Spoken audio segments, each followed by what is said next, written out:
Hey guys! Tonight we step straight into the moment when autumn quietly gives up and winter arrives without asking permission. You are standing in a medieval village, just as the first hard frost seals the ground like a lid on a coffin. Your breath hangs in the air, thick and white, and you already know deep down that you probably won't survive this season if you make even a few small mistakes. Cold here is not a mood or an inconvenience. It is an active force, patient and relentless, and it has been killing people long before you ever arrived. So before you get comfortable, take a moment to like the video and subscribe, but only if you genuinely enjoy what I do here. And while you're settling in, drop a comment telling me where you're listening from and what time it is for you right now. Medieval winter doesn't care about time zones, but I do. Now dim the lights, maybe turn on a fan for that soft background hum, and let's ease into tonight's journey together. You are wrapped in the wrong clothes. That's the first thing you notice. The wool scratches. The linen underneath is thin. There is no modern insulation, no waterproof layer, no clever synthetic fiber trapping heat. Everything you're wearing is organic, heavy when wet, and already struggling against the cold. The frost came earlier than expected this year, and people in the village are moving faster, speaking less, conserving energy in a way that feels instinctive. Winter here is not announced by calendars. It is announced by panic, disguised as routine. The first frost matters because it locks the land. Once the ground freezes, digging becomes nearly impossible. That means no late repairs to houses, no burying of the dead without serious effort, and no chance to fix mistakes made during warmer months. Mainstream historians agree that medieval survival hinged almost entirely on preparation done before winter arrived. Firewood cut, grain stored, roofs patched. Miss that window, and the cold does not forgive. It simply waits. You watch a man testing the edge of a wooden door frame with his hand, feeling for drafts. He doesn't swear or complain. He just adds more moss into the cracks. This is normal. This is life. Medieval homes are not built for beauty. They are built to slow death. The walls are thick, often packed with mud, straw, and whatever debris could be scavenged. Windows, if they exist at all, are tiny, sometimes covered with oiled cloth instead of glass. Light is a luxury. Warmth is survival. There's a smell in the air. Smoke, damp wood, animals, unwashed bodies. It will not go away until spring. Fires burn constantly now, even during the day, because letting the hearth go cold is dangerous. Rekindling a fire without matches is slow, frustrating, and sometimes impossible if your tinder is damp. One quirky but well-documented tidbit is that some households kept embers alive for months, buried under ash overnight like fragile treasure. Lose your fire, and you might lose your family. Historians still argue whether medieval people understood hypothermia as a distinct condition or simply folded it into broader ideas of imbalance and weakness. What is clear is that they recognized cold as lethal. Records from monasteries mention winter deaths casually, almost bureaucratically, noting peasants found stiff in fields or travelers discovered frozen along roads. No drama, no investigation, just another winter. You feel it now, how the cold creeps. Not as pain at first, but as fatigue. Fingers stiffen. Thoughts slow. You understand why medieval work rhythms change in winter. Everything becomes deliberate. Waste no movement. Speak only when necessary. Even laughter feels expensive. The village animals are being moved closer to human dwellings. This isn't kindness. It's thermal strategy. Cows, pigs, and chickens generate heat, and medieval people are pragmatic enough to share air with them. The barn is warmer than the open field. The house attached to the barn is warmer still. Privacy dissolves in winter. Survival replaces it. You hear someone joke, quietly, that winter is God's tax on the poor. It earns a soft laugh, then silence. Humor exists here, but it's thin and careful. 3 months of cold can be endured. 5 months starts breaking people. Longer than that, and villages disappear. There is a mainstream historical fact that medieval Europe experienced what historians call the Little Ice Age, starting in the late Middle Ages, bringing harsher, longer winters. But even before that climatic shift, winter was the primary killer after disease. Not war, not crime, cold. And the cold didn't need armies or intent. You step inside a longhouse, ducking your head. The ceiling is low by design. Heat rises, and medieval builders knew this through experience, not theory. Smoke gathers above, stinging your eyes, blackening the beams over decades. Soot is a sign of life. A clean ceiling would be suspicious. A woman is salting meat near the fire, hands red and cracked. This food was prepared weeks ago. Maybe months. Winter meals are already decided before winter begins. There is no improvisation now. Grain porridge, dark bread, preserved meat if you're lucky. Ale instead of water, because liquid calories matter and clean water freezes. There's a strange comfort in routine here. Eat, tend fire, sleep, repeat. Historians still argue whether medieval peasants were chronically undernourished or simply seasonally so. Winter answers that question quickly. Bodies lose weight. Children grow slower. The elderly fade quietly. Cold amplifies every weakness. Outside, the daylight is already shrinking. You didn't notice how fast. Medieval people tracked time by light more than clocks. Short days mean less work accomplished, which means resources stretch thinner. Darkness also brings fear. Not monsters exactly, but the very real danger of accidents. Trip, fall, break something, and winter finishes the job. You realize something unsettling. No one here expects comfort. Survival is the only metric. Warmth is relative. Not freezing yet is considered success. As night settles, doors are barred not against thieves, but against wind. The sound of the village softens. Fewer voices, more coughing, more firewood cracking in hearths. Somewhere, someone is already sick. Winter always finds the weakest first. And you understand now, standing here at the edge of the season, that medieval winter is not a backdrop. It is the main character. Everything else, faith, labor, family, exists in negotiation with it. You pull your cloak tighter, feeling how inadequate it is, and hope the preparations were enough. They usually aren't. But hope, like fire, is kept alive anyway.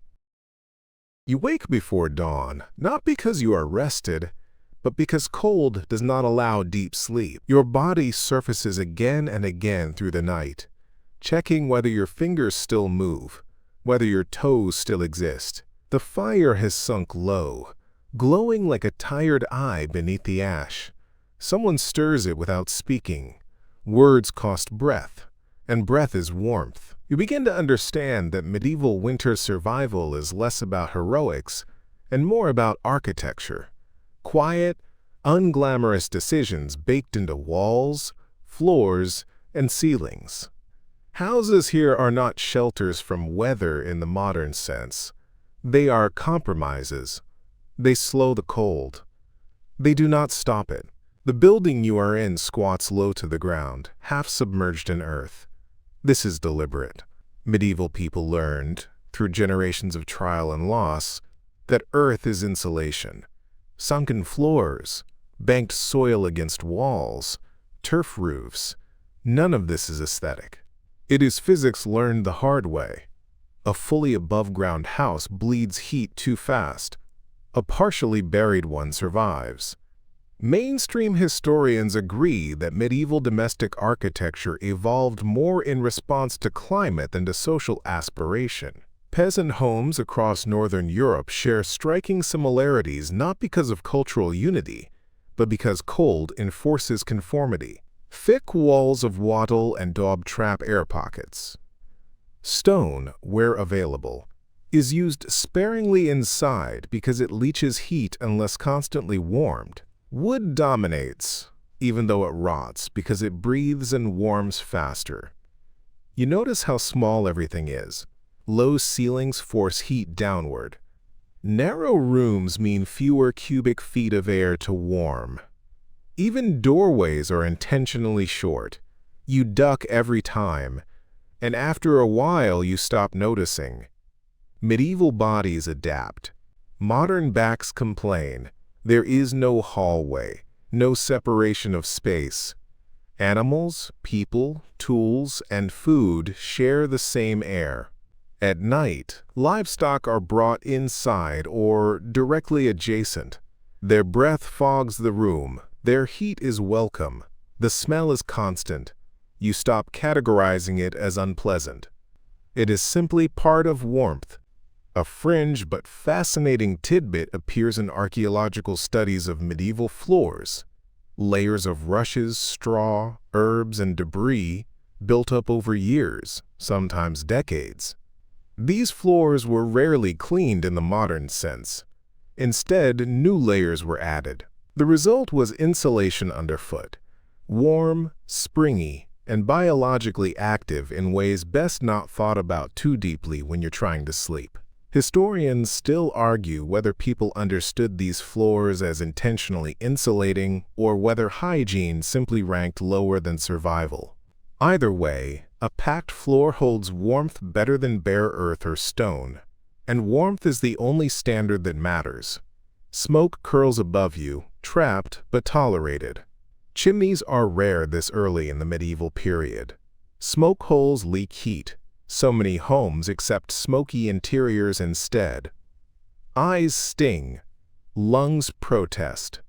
But smoke also preserves beams, discourages insects, and dries the air. Everything here is a trade-off. Comfort is never the winning bid. You sit near the fire and feel one side of your body warm while the other remains cold. Medieval heating is uneven. People rotate like slow-roasting meat, extending hands, feet, then backs. This is not a joke. It is daily practice. You laugh once at the image, then stop when you realize it's accurate. Windows, if present, are covered with animal hide or oiled linen. Glass exists, but it is expensive and fragile. Light leaks through in a dull blur. Darkness presses in early, and with it comes stillness. Movement creates drafts. Drafts steal heat. You learn to sit very still. Outside, snow begins to fall. Not dramatically, just steadily. Roofs groan under the weight. Thatched roofs are excellent insulators when dry, terrible when soaked. People listen for changes in sound, ready to clear snow before collapse. A fallen roof in winter is a death sentence. There is a historical fact often overlooked. Medieval villages were rebuilt constantly. Fire, rot, collapse. Houses rarely lasted more than a generation. Winter accelerated decay.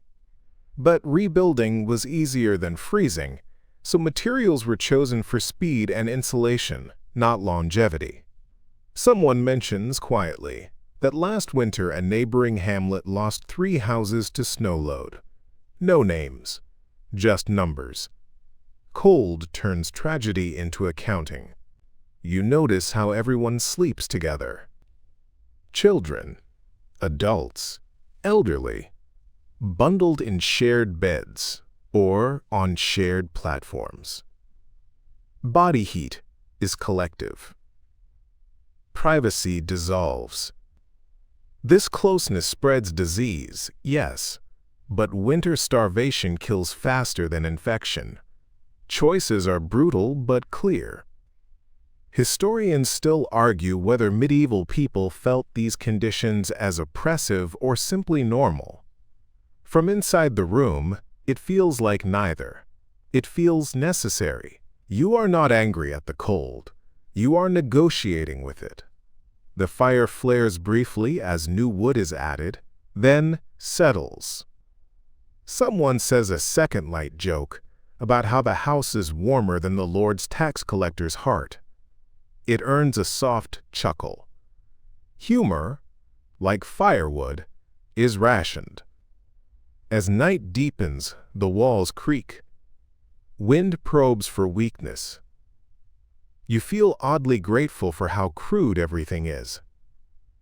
Simple structures are easier to repair. Complex ones fail catastrophically. You curl inward, pulling your cloak tight, and realize that surviving medieval winter is not about braving the cold outdoors. It is about shrinking your world until it fits inside a small, smoky room and learning to live there without losing yourself. Morning arrives without ceremony. There is no sunrise moment, no golden light spilling across your face. Winter light seeps in reluctantly, thin and gray, as if it regrets showing up at all. You wake stiff, joints complaining like old men, even if you are young. Cold settles into the body overnight, and it takes hours to convince it to leave. The first task of the day is not prayer, not breakfast, not even conversation. It is heat management. Someone checks the embers. Someone else checks the woodpile. These are not chores. They are life support systems. In medieval winter, you do not start your day. You restart the fire. A mainstream historical fact, often understated in textbooks, is that medieval households organized daily routines around fuel efficiency.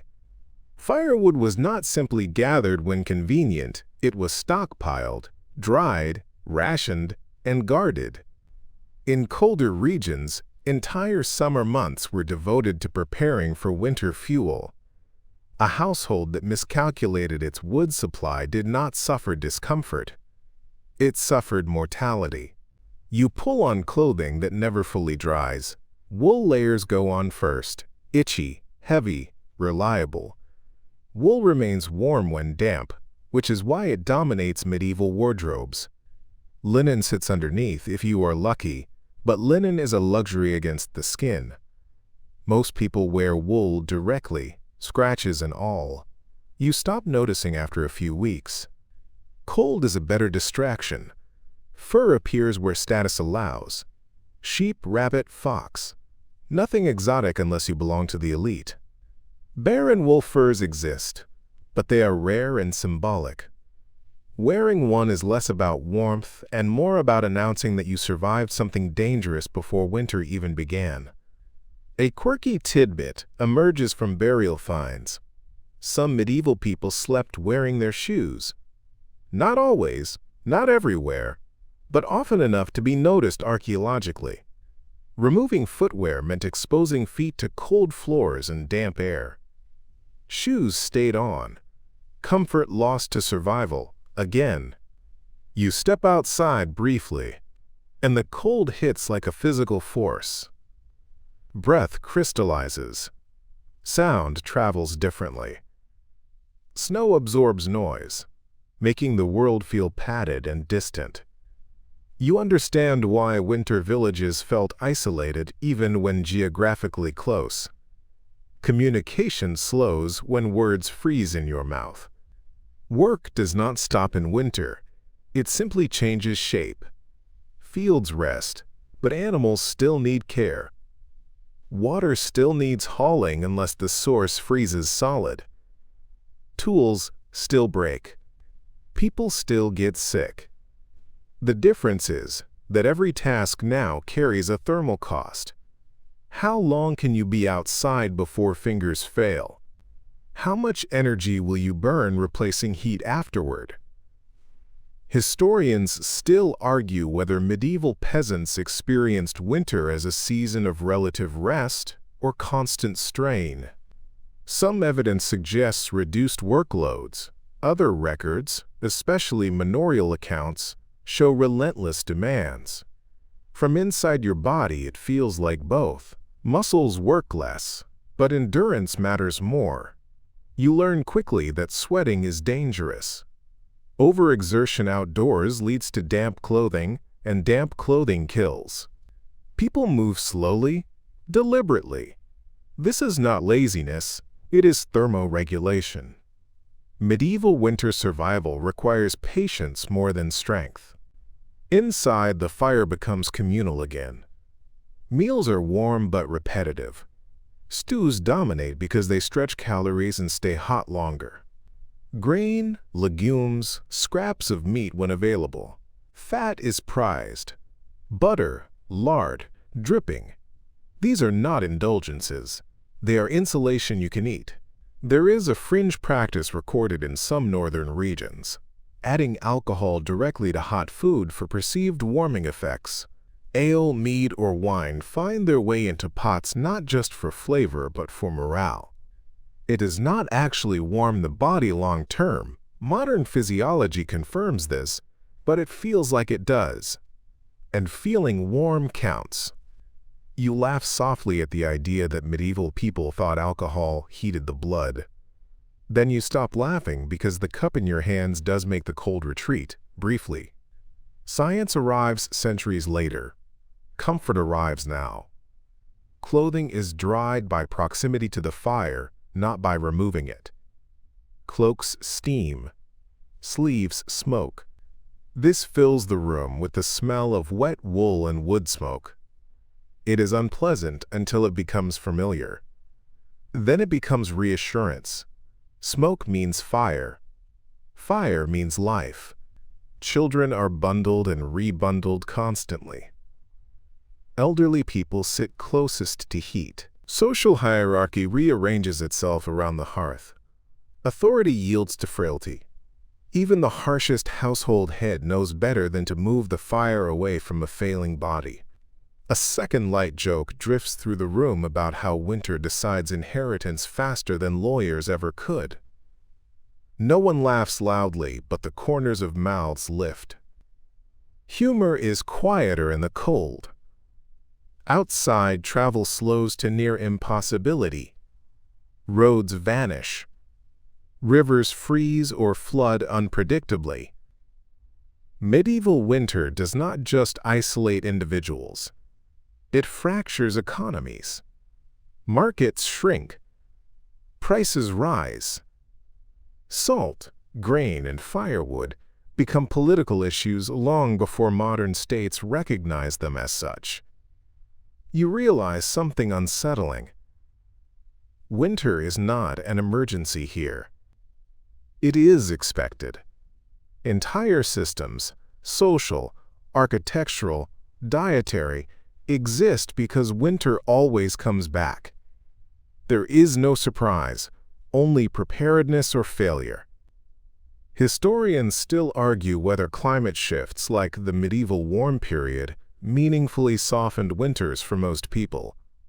Some regions benefited, others saw little change. From your position near the fire, academic debates feel distant. This winter is cold enough.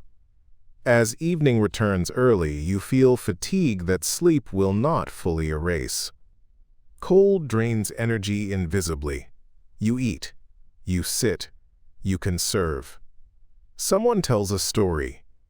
Short, familiar, designed not to excite but to pass time gently. This is winter entertainment. Low stakes, low volume.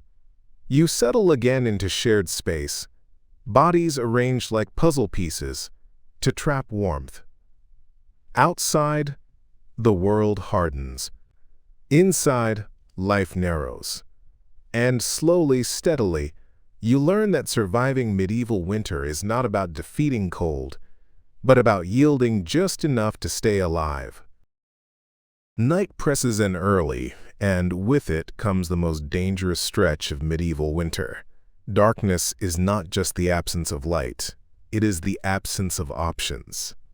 Once the sun slips away, your world contracts to whatever walls can hold heat and whatever roof can keep snow from becoming part of the furniture. You move deeper into the house, and only now do you notice how deliberately small everything feels.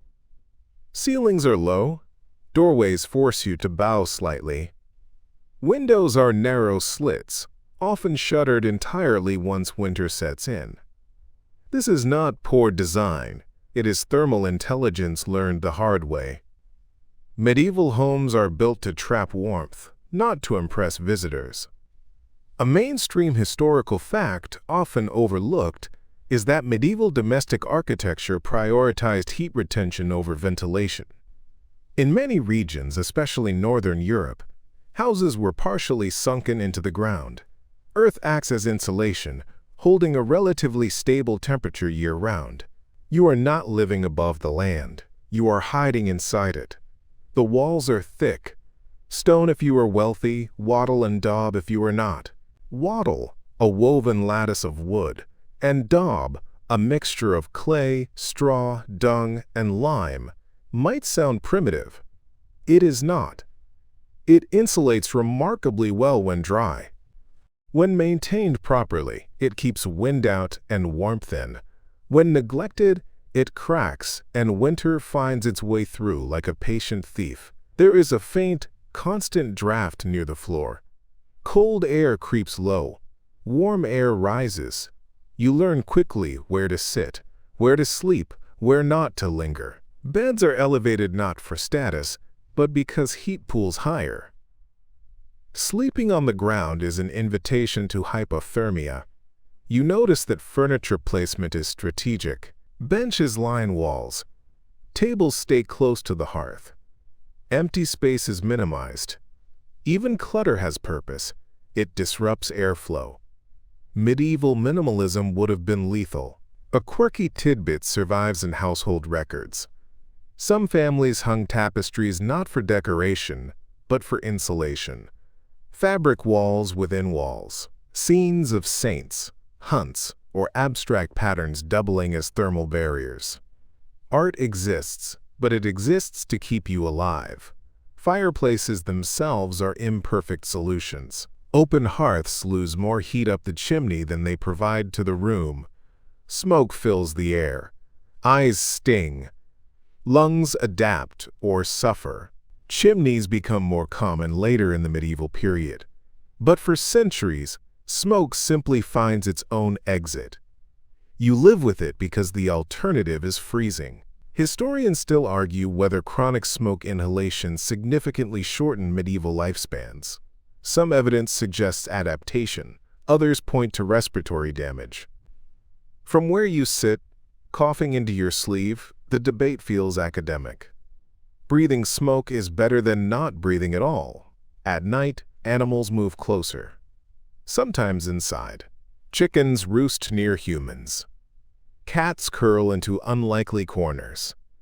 In poorer households, larger animals share the same structure, separated by little more than a partition. Their body heat matters. Their presence smells, but smell is a luxury problem. You wrap yourself in layers again.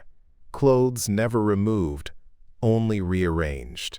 Blankets are heavy, woolen, sometimes lined with fur if fortune allows.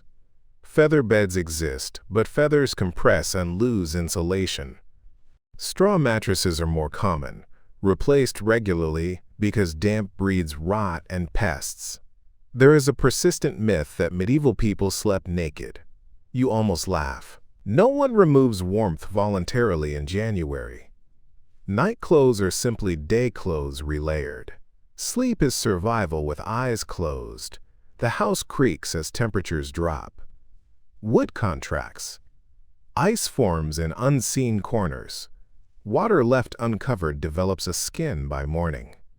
You learn to store liquids close to heat, to drink before sleep, to avoid waking with thirst you cannot easily satisfy.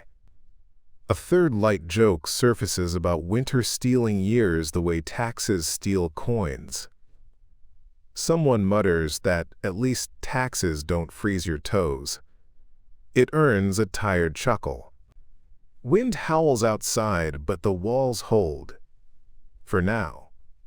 You realize something subtle. Medieval winter survival is architectural memory. Every beam, every wall thickness, every roof pitch is the result of someone, somewhere, freezing badly enough to change the design next time. Roofs slope steeply so snow slides off instead of collapsing them. Thatch insulates well but must be kept dry. Stone roofs last longer but leak cold relentlessly. Choices are compromises, not solutions. You drift toward sleep with one ear tuned for sounds that matter. Fire crackling too low, wind changing direction, the soft scrape of snow against walls. Winter teaches vigilance even in rest. Historians still argue whether medieval people slept in long, uninterrupted stretches or segmented sleep patterns. Evidence suggests waking briefly at night was common. In winter, this makes sense. Fires need tending. Bodies need adjusting. Sleep becomes lighter, more conditional. As you close your eyes, you understand that the house is not a shelter from winter. It is a negotiation with it. Walls bargain. Roofs argue. Fires plead. And if the negotiation holds until morning, you call it survival.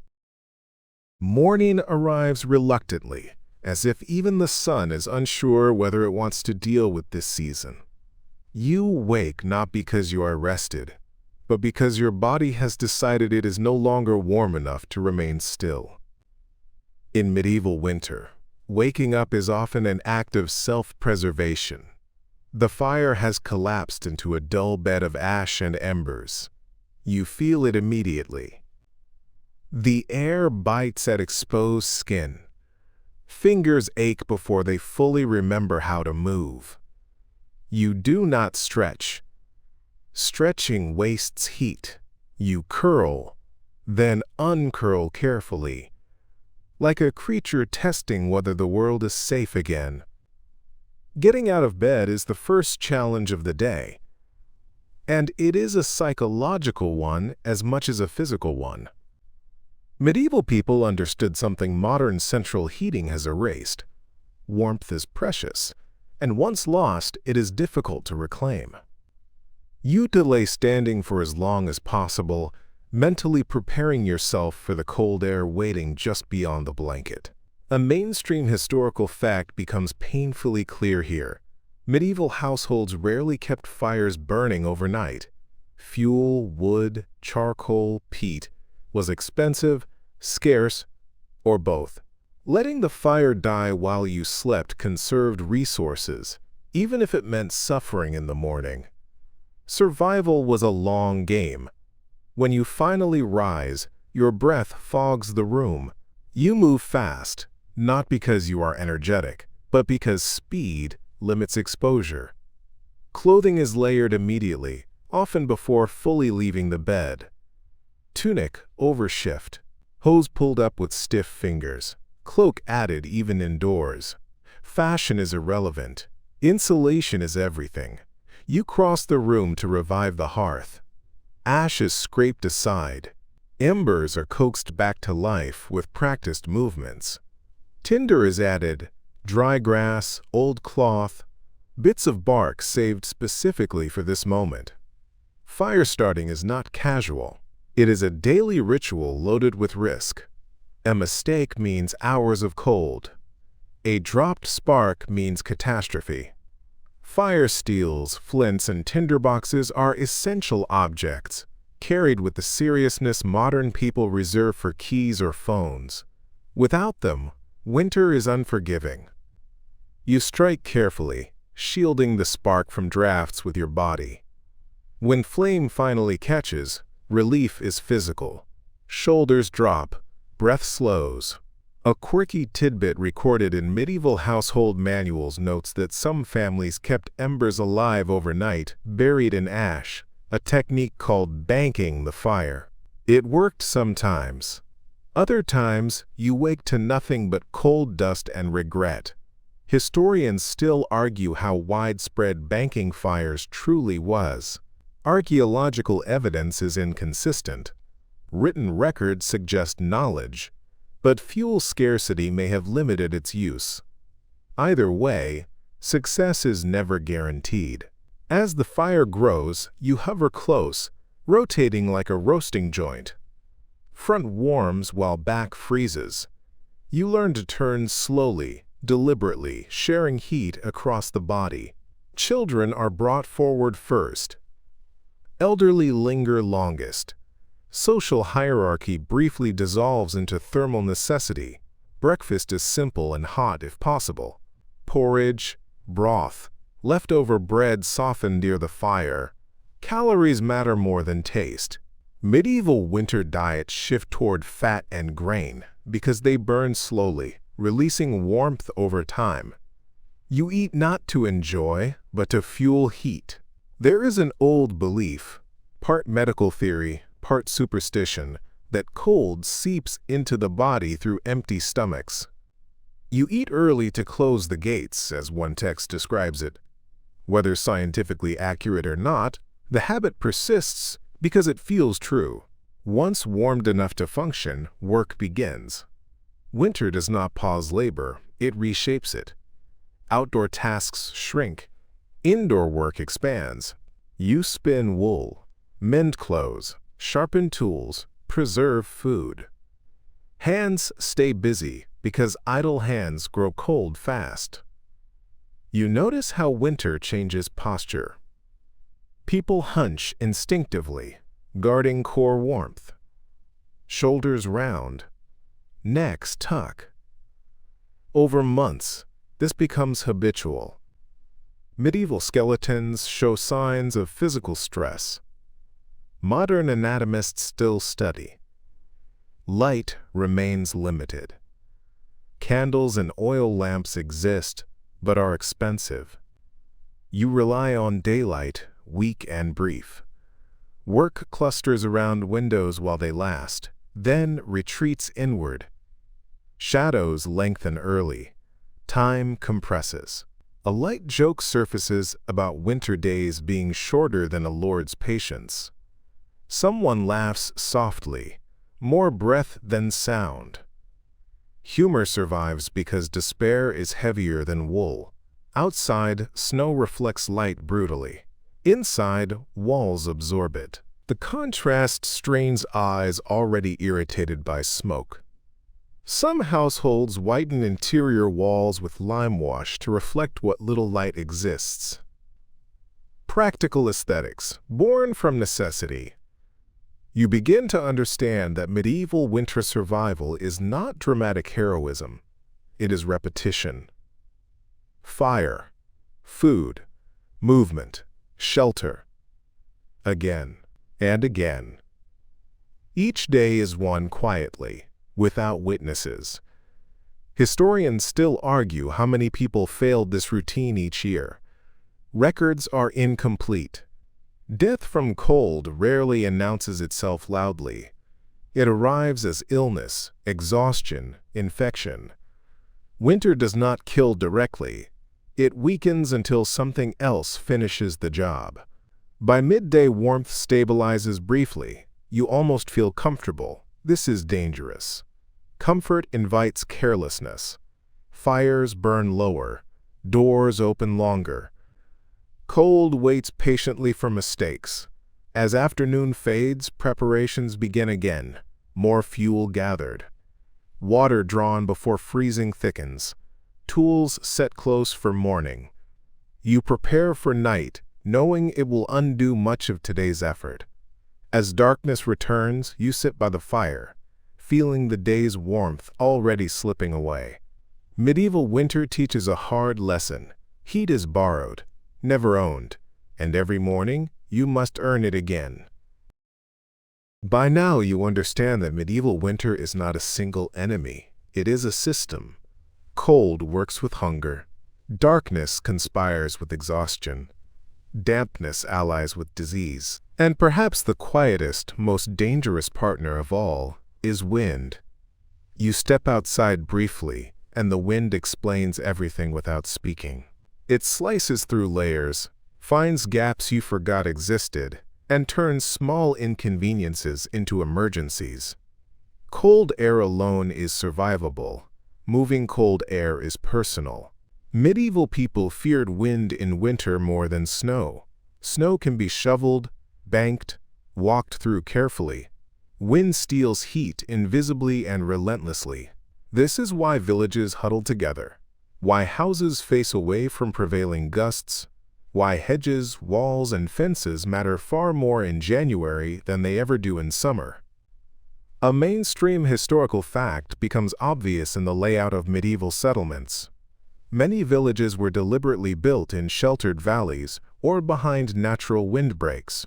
Archaeologists note consistent orientation patterns in colder regions, with doors and windows positioned away from dominant winter winds.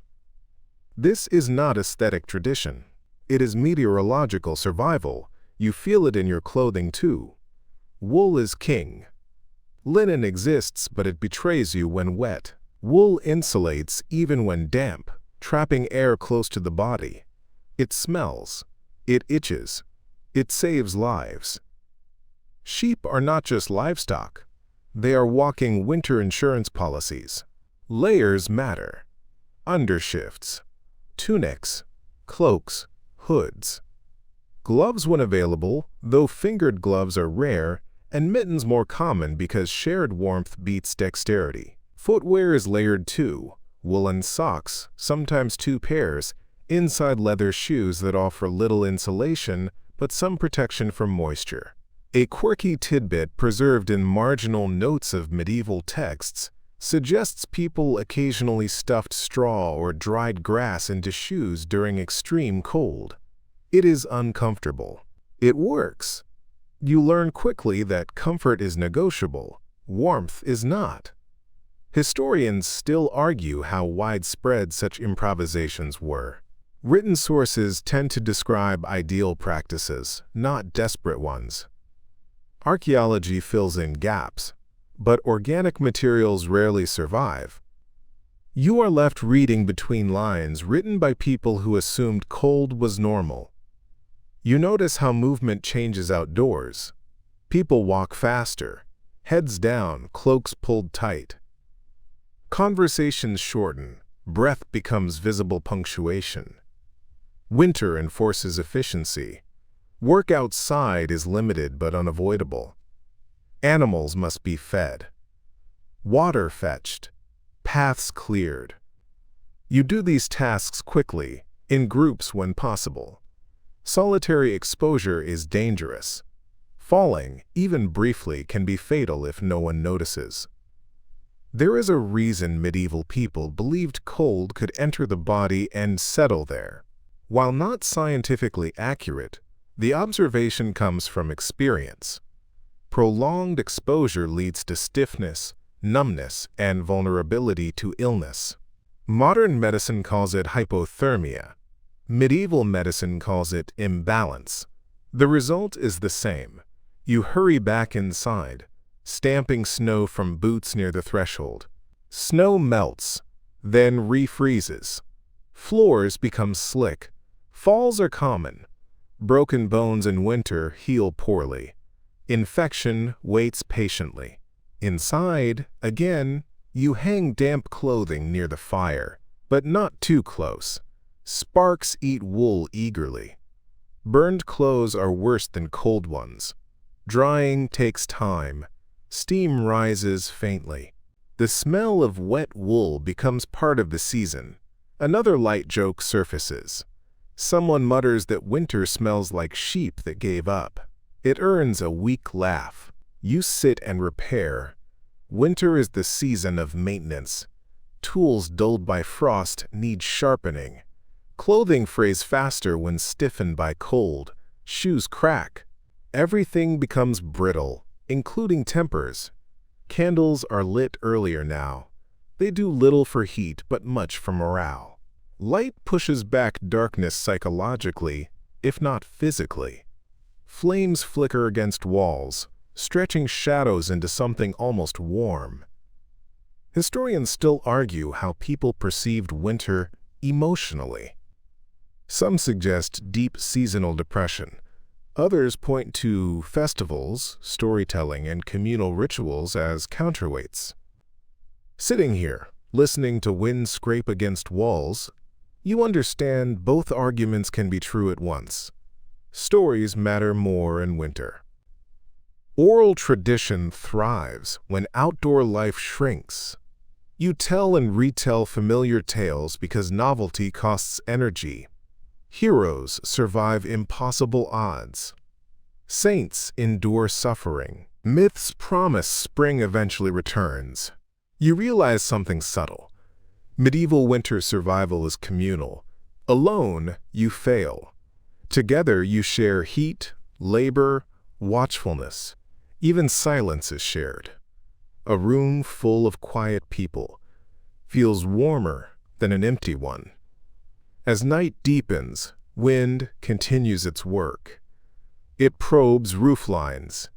It tests shutters. It carries sounds. Wolves, branches breaking, distant storms. You listen without moving much. Conserving heat now matters more than curiosity. Before sleep, you eat again. Not much, just enough to give the body something to burn overnight. Fat, if possible. Cheese, lard, broth skimmed carefully. Medieval people may not know calories, but they understand fuel. You bank the fire if fuel allows, covering embers gently. Sometimes it works. Sometimes winter wins overnight. You accept the uncertainty because there is no alternative. As you lie down, fully clothed, layered like a bundle of stored fabric, you feel the house settle. Wood creaks. Wind sighs. Cold presses politely at the edges, waiting. You close your eyes knowing that survival tonight depends on decisions made hours, days, even generations ago. House placement. Clothing traditions. Shared knowledge passed quietly through winters no one bothered to record in detail. Historians still argue how many of these practices were conscious strategy versus inherited habit. Sitting here, half awake, half asleep, you suspect it does not matter. Knowledge does not need theory to work, it only needs to be remembered. And so you sleep lightly, wrapped in wool, surrounded by breath and shadows, trusting that morning will come, and that you will have the strength to earn warmth again. Winter deepens not all at once, but quietly, the way fatigue creeps into muscles you rely on too often. By now, you no longer measure cold by temperature, you measure it by effort. How hard it is to light a fire, how quickly fingers lose feeling, how long it takes to feel warm again after coming indoors. Food becomes the center of everything, not abundance. Management. Medieval winter survival hinges less on what you eat and more on whether you planned months ago to eat at all. You feel this truth every time you open a storage chest and count what remains. A mainstream historical fact anchors this moment. Medieval households depended heavily on preserved foods to survive winter. Salted meat, dried fish, hard cheese, smoked pork, grain, stored in sealed bins. Fresh food is a memory. Preservation is not optional.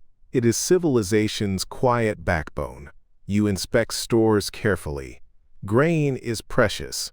Moisture ruins it. Mice threaten it. Mold is a silent executioner. Storage rooms are kept dry and raised off the ground. Containers are sealed with wax, cloth, or clever joinery. You learn to recognize the smell of spoilage instantly. Hesitation can mean hunger later. Meat is rationed. Salted pork is shaved thin, added to stews more for flavor and fat than protein. Fat matters. It burns slow. It insulates from the inside. Medieval diets shift instinctively toward high-energy foods in winter because thin bodies lose heat faster. A quirky tidbit appears in household accounts.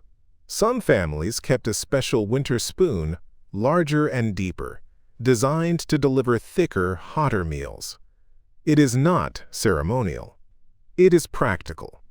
Broth thin enough to sip is not winter food. Historians still argue whether medieval people understood nutrition beyond superstition. The evidence suggests a mix: wrong explanations, correct outcomes. They may talk about balancing humors, but they feed children fat when cold arrives. Knowledge works even when theory limps behind it. Cooking itself becomes a calculated risk. You cannot afford to waste fuel. Meals are slow-simmered, using residual heat. Pots stay close to embers long after flames die down. One fire serves many purposes: cooking, heating, light, drying clothes. You notice the rhythm. Cook once, eat twice. Leftovers are reheated, never wasted. Food safety is secondary to survival. Illness from spoiled food is dangerous, but starvation is guaranteed death. You gamble carefully. Bread becomes harder, literally. Fresh bread is rare. Winter bread is dense, baked to last, sometimes twice baked into rusks. You soften it in broth or ale. Teeth work harder. Jaws ache. Complaining costs energy you cannot spare. Water freezes. You adapt. Snow is melted carefully, not eaten directly, as that chills the body. Wells are covered. Buckets are stored near heat, when possible. Hydration matters, but thirst dulls in cold, making dehydration a quiet threat. A light joke surfaces about winter teaching people to chew beer instead of drink water. Ale flows because it resists freezing and provides calories. Even children drink weak ale. Fermentation is a medieval miracle. You eat by the fire, always. Heat aids digestion, or so you believe, and the belief shapes behavior. Meals are communal, slow, repetitive. Conversation circles familiar ground. New ideas feel extravagant. Outside, fields lie dormant. Inside, labor continues. You grind grain, repair tools, spin wool. Work generates heat. Idleness invites cold. Even children are kept busy, small hands turning small tasks into warmth. Historians still argue how much winter work contributed to household survival versus simply passing time. The line is thin. Psychological endurance matters. A person who feels useful lasts longer. You begin to sense winter's real cruelty, not hunger alone, but monotony. Days blur. Darkness erases markers of time. Festivals punctuate the cold. Christmas, saints, days, not just for faith, but for mental survival. Celebration becomes insulation for the spirit. Candles burn brighter on feast days. Extra food appears, carefully saved. For a moment, winter loosens its grip. Laughter warms rooms faster than firewood. You feel it physically. But feasts end. Stores shrink. Cold returns, patient and unimpressed. As evening settles, you portion tomorrow's meals in your mind. You plan not for comfort, but continuity. Can you last another week? Another month?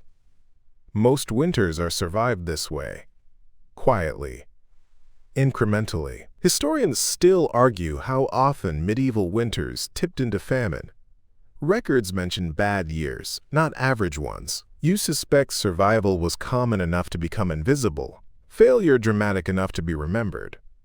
You scrape the last of the pot clean, not out of greed, but respect. Food is effort stored in edible form. Wasting it feels almost immoral. As night returns, you feel heavier, slower, but fed. Warmth settles briefly in the core. You bank the fire again, hoping embers survive. Lying down, you realize winter is teaching patience. Not optimism. Not bravery. Patience. The ability to endure discomfort without assuming it will end soon. Your stomach is not full, but it is working. That is enough. Outside, snow falls soundlessly, insulating the world. Inside, breath fogs the air. You close your eyes knowing that tomorrow's survival depends on decisions made yesterday and on restraint practiced tonight. The night passes slowly, a series of micro-battles against cold and fatigue. You wake intermittently, limbs stiff, blankets twisted. Each movement a negotiation with the chill. Even sleep is strategic, curling tightly, using layered clothing as insulation, shifting occasionally to prevent numbness from setting in. Rest is essential, yet never complete. Morning comes gray, as if the sun hesitates before granting permission to face another day.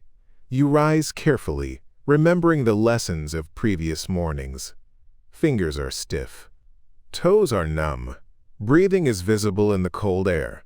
Every inch of the body signals the need for warmth, yet you must move, or you risk frostbite before the fire can do its work.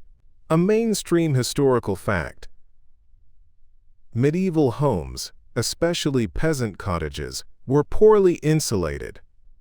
Walls were often wattle and daub or simple stone, roofs thatched, and chimneys rare or rudimentary.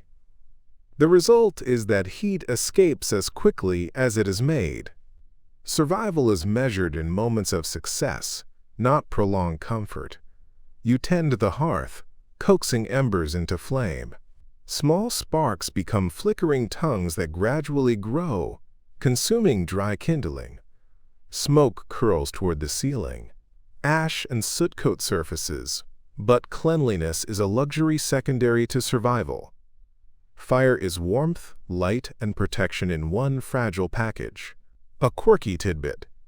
Some medieval households kept clay or iron bed warmers, pans filled with embers, which they placed under blankets before sleep. It's an ingenious solution that occasionally backfired if misused, turning comfort into mild danger. Practicality dances with hazard, constantly in winter. Historians still argue whether such bed warmers were common among peasants or largely confined to wealthier households. Archaeological evidence is sparse, often found in castle inventories rather than village excavations. You recognize that knowledge is unevenly distributed, but the principle remains. Heat is precious. Breakfast is modest but functional. Porridge thickened with whatever grains are available, perhaps supplemented with dried fruits or a small portion of fat. The goal is fuel for work, not indulgence. You eat deliberately, savoring warmth, conserving energy, and observing family members in the same ritualized struggle. You note how movement generates heat.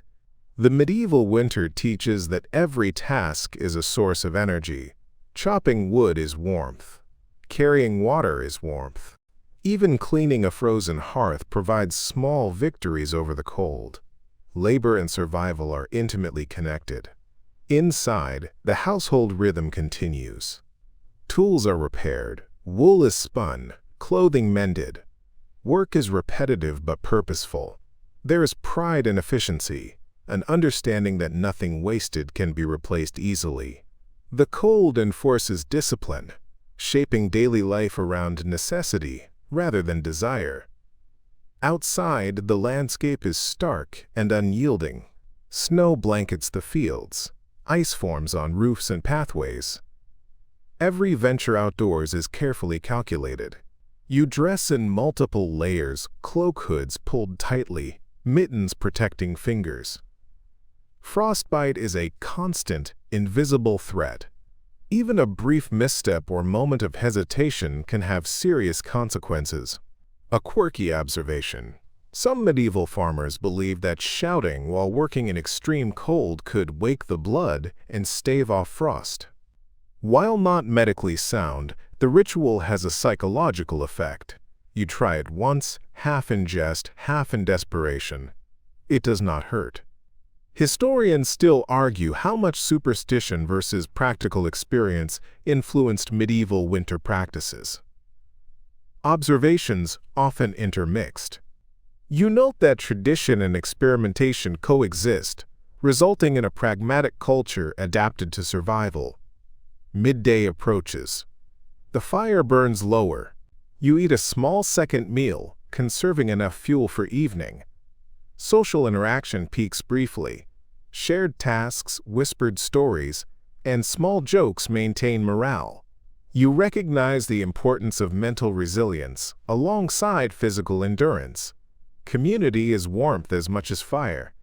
Outdoor chores are minimized, yet unavoidable. Feeding animals, hauling water, and clearing essential paths take precedence. You move deliberately, aware of exposure. Snow crunches beneath boots. Breath condenses visibly. Even animals seem attuned to the cold's discipline.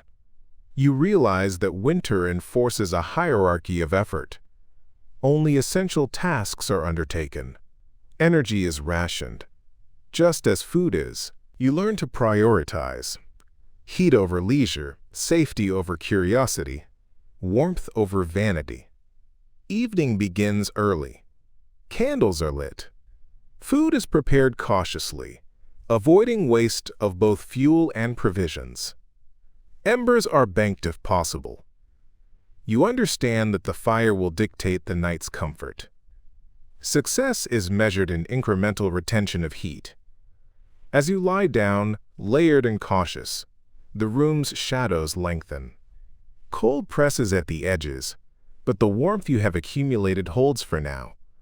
You reflect on the day's careful routines, the constant balance of risk, labor, and vigilance. Historians still argue about how medieval people perceived the monotony of winter. Evidence of festivals and storytelling suggests coping mechanisms existed alongside despair. You acknowledge that the endurance required is both physical and psychological, each reinforcing the other. Night falls. You feel the gradual cooling of the room, but the lessons of the day have prepared you. Small rituals, careful planning, communal effort, all combine to stave off the inevitable, if only for hours. You close your eyes, recognizing that tomorrow will demand repetition, vigilance, and patience. Dawn arrives gray and silent, filtered through icy window panes. You rise again, acutely aware of the subtle negotiations your body is making with the cold. Limbs resist movement, muscles stiffened by the night, yet necessity drives every step. Winter is relentless. It rewards vigilance and punishes hesitation. The first priority is heat. Embers from last night are coaxed into flame, kindling added slowly to avoid waste. The room gradually warms, not enough to comfort fully, but enough to sustain life. You notice the way smoke curls differently in low temperatures, the sharp scent of soot mingling with the faint tang of frozen air creeping in through cracks. Fire is your immediate lifeline, your signal to survival instincts that the day can begin. A mainstream historical fact. Medieval European peasants often relied on the central hearth as the singular source of heat for their homes. This hearth not only cooked food but also dried clothes, thawed frozen items, and provided a psychological anchor in the long, dark winter months. Life was oriented around it. Absence of fire meant immediate discomfort and danger. You inspect the household for leaks. Drafts sneak under doors, through thatch roofs, and along stone walls. Rags and wooden barriers are pressed into service, improvised solutions that reveal centuries of accumulated folk knowledge. Each small adjustment reduces heat loss, but none eliminate it entirely. The cold always finds a way. A quirky tidbit emerges. Some villagers reportedly hung branches or bundles of straw near doors and windows, believing they could catch cold before it entered the room. It's not scientifically accurate, but the ritual is comforting, a form of psychological insulation against an invisible foe. Historians still argue whether such practices had practical efficacy or were largely symbolic. Archaeological remnants suggest that adaptive architecture, like windbreaks, narrow windows, and low ceilings, was more effective, but the stories persist, reflecting human attempts to control an environment that is ultimately indifferent. Breakfast is modest, carefully rationed. Thick porridge, perhaps supplemented with the last of the dried fruits or scraps of fat, fuels the day's labor. Every bite is intentional. Overconsumption risks depletion of limited supplies, while underfeeding invites weakness. You recognize the subtle dance between caloric needs and resource scarcity. Every meal is a decision in survival strategy. You step outside briefly to check the animals. Snow crunches beneath your boots, frost clinging to hair and eyelashes. The cold bites at exposed skin, and you move quickly, aware that prolonged exposure will steal heat faster than your body can generate it. Even simple tasks, feeding livestock, scraping frozen water troughs, checking shelters, become complex logistical challenges. A quirky observation. Some medieval texts describe people using warming gloves for chores, lined with fur or straw, passed down seasonally and shared among family members. These small artifacts of ingenuity highlight the ingenuity that winter demanded, even among those with little material wealth. Historians still debate how widespread such measures were. The surviving evidence tends to overrepresent wealthier households or urban centers, leaving gaps about peasant ingenuity. Yet the principle is clear. Those who survived relied heavily on layering knowledge, materials, and improvisation. By mid-morning, the fire has consumed its initial fuel, and you stoke it again, careful to preserve embers for the inevitable night. Energy management is continuous. Even movement indoors generates body heat, which is fleeting if not supplemented by external warmth. You begin household maintenance, repairing tools, mending clothing, spinning wool.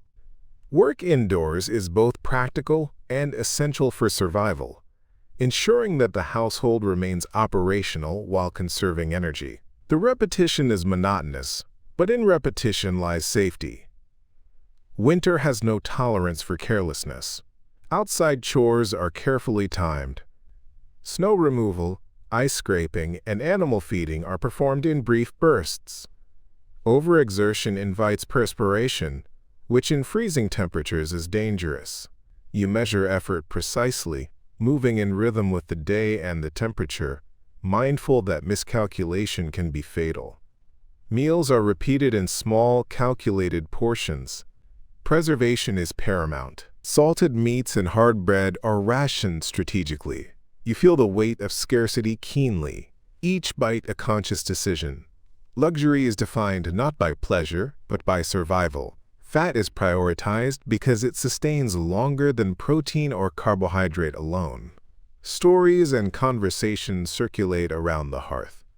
Folk tales, legends of brave souls surviving harsh winters, myths of supernatural cold spirits, these narratives sustain morale. Laughter is rare but treasured, a form of psychological insulation against the monotony and fear of endless snow. Community is warmth in its most abstract sense. Historians still argue about the psychological toll of long winters. While some accounts suggest widespread despondency, Others emphasize social cohesion, storytelling, and ritual as key coping mechanisms. You realize that survival encompasses more than physical endurance. Mental resilience is equally vital. As evening approaches, you prepare a final meal for the day. The fire is carefully banked, embers distributed to last the night. You arrange sleeping areas to maximize retained warmth. Every small detail, placement of bedding, layering of clothing, allocation of sleeping positions, reflects knowledge accumulated through centuries of experience. You lie down cautiously, layered and vigilant. The wind outside hammers at walls and windows, indifferent to human effort. Yet within, careful planning and communal cooperation create pockets of warmth and safety.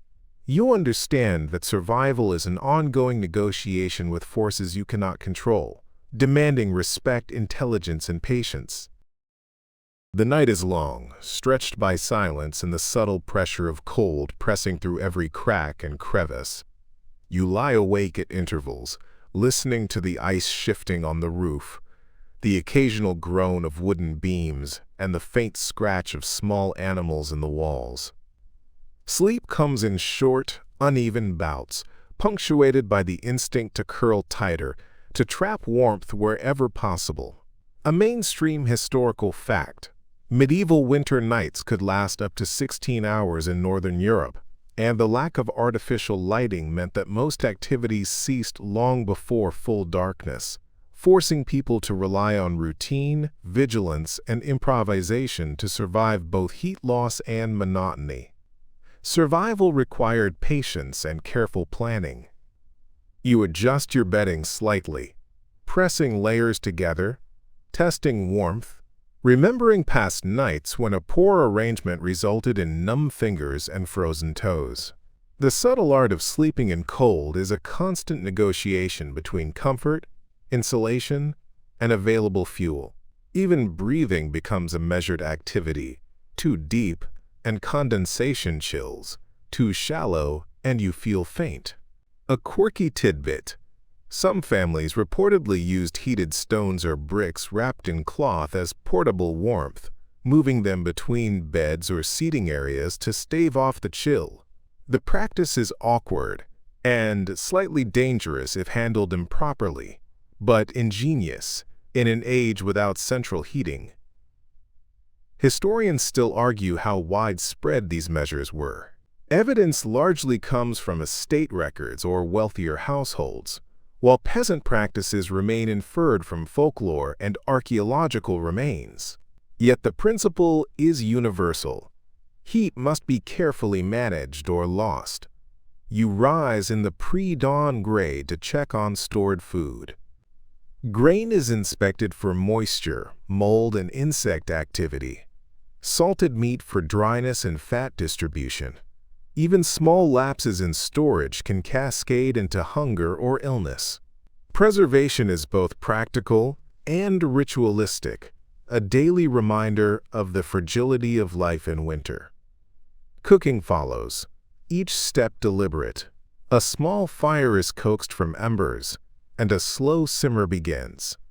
Water is scarce and precious. Snow melted directly is avoided because it chills the body. Heat is not a luxury, it is survival.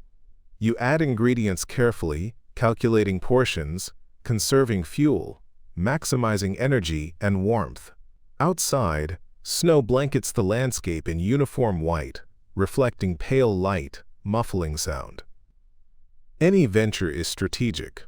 Feeding animals, chopping firewood, or breaking ice for water. Clothing is layered meticulously. Mittens, hoods, scarves, and thick wool combine to limit exposure.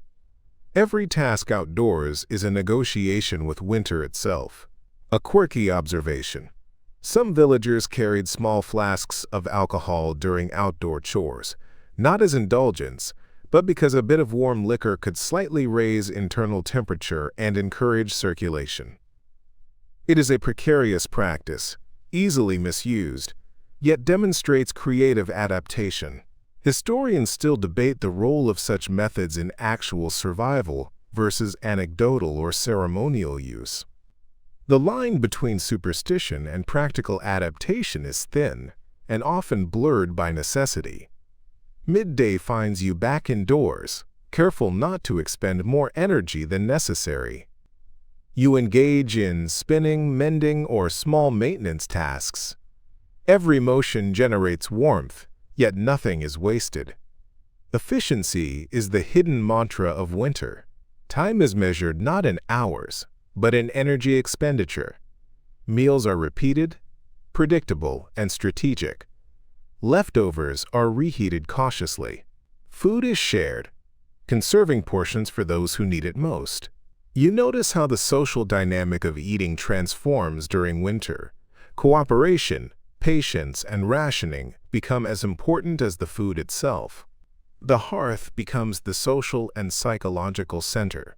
Conversation, stories, and minor humor circulate, keeping spirits from collapsing under the monotony and pressure of the season. Mental endurance becomes intertwined with physical survival, each reinforcing the other. Evening arrives early. You bank the fire with practiced care, saving embers to last the night. Sleeping arrangements are adjusted, close together where possible, for shared warmth. Every inch of space is measured for efficiency, every layer of clothing or bedding a tool against the cold. Survival is now a continuous chain of deliberate choices. You lie down, aware that rest is both a necessity and a risk. Nighttime cold is relentless. Sleep must be balanced with vigilance. Each breath, each subtle movement, is a negotiation. Your body remembers these winters. Your mind calculates them. The rhythm of life is dictated by the cold, and endurance becomes second nature. Historians still argue how much medieval winter routines were consciously designed versus learned through trial and error. The evidence suggests a combination: inherited knowledge, improvisation, and observation, all filtered through necessity. Survival is both a science and an art. Outside, the wind howls softly, snow drifting across fields and rooftops. Inside, embers glow faintly, meals are measured, and the household persists in quiet, patient vigilance. Another day survived. Another night awaits. Morning greets you with the muted light of winter, a thin gray veil stretching over frozen fields. You rise carefully, muscles still stiff from the night's cold, the faint ache of sleep interrupted by drafts and the constant need for vigilance. Every day is a negotiation with the cold, every movement measured against its unyielding grip. Your first act is to revive the hearth. Embers saved from last night are fanned into life, sparks rising like tiny, fiery spirits. The smell of soot mingles with the faint tang of ice and smoke drifting through the thatched roof. Heat is both comfort and survival, a fragile ally in the face of relentless frost. A mainstream historical fact. In medieval Northern Europe, the central hearth served as the household's primary source of warmth, cooking, and gathering. Poor insulation and small living spaces meant that proximity to the fire could make the difference between comfort and frostbite. Houses were designed around it, with daily life orbiting the flames. You check the stored grains, root vegetables, and dried meats. Preservation is paramount. A single miscalculation can result in hunger or illness. You handle each item with care, noting moisture, mold, and pests. Storage is a ritual as much as a necessity, informed by centuries of observation and passed-down practices. A quirky tidbit. In some regions, families would hang garlic or herbs near the hearth, believing the scent would protect their food from spoilage or ward off spirits of winter misfortune. While unscientific, the practice provided psychological comfort and a sense of control over an indifferent environment. Historians still argue about the extent to which superstition influenced practical survival strategies. Many practices likely combined observational wisdom with ritual, blurring the line between efficacy and tradition. You notice the same blend in your own actions. Practical preparation interwoven with small gestures of hope. Breakfast is carefully portioned. Thick oat porridge, perhaps sweetened with the last scraps of dried fruit or honey, fuels the body for labor. Every bite is calculated. Overconsumption risks running out of supplies. Underfeeding invites weakness. You move deliberately, balancing intake and exertion. Outside, snow blankets the landscape. Frost clings to trees, roofs, and animal shelters. You dress in layers, fur and wool closest to skin, outer cloaks heavy and wind-resistant. Each task, feeding animals, hauling water, clearing paths, is undertaken with awareness of exposure and the dangers of overexertion. Energy is carefully rationed, as the cold will exploit any lapse. A quirky observation. Some villagers practiced snow-walking rituals, stamping rhythmic patterns or speaking aloud to maintain circulation and morale during long outdoor tasks. While seemingly odd, these actions reflect a human need to impose structure and rhythm on a harsh, unyielding environment. Historians still debate the prevalence of such folk rituals versus practical necessity. Archaeological evidence is scarce, and written records often reflect the elite perspective. Yet the persistence of these practices suggests they held meaning for both body and mind. By mid-morning, indoor chores resume. Clothing is mended, wool spun, and tools repaired. Even minor tasks generate heat and sustain purpose. The repetition of work provides both physical benefits and mental resilience, allowing focus to shift from discomfort to survival strategies. Meals are repeated in modest quantities, balancing caloric needs with available supplies. Social interaction during meals remains a critical psychological tool, reinforcing community bonds and shared endurance. Laughter, even in small doses, serves as insulation against despair. The hearth dominates the room. Embers are stoked carefully, flames maintained at minimal levels to conserve fuel while providing sufficient warmth.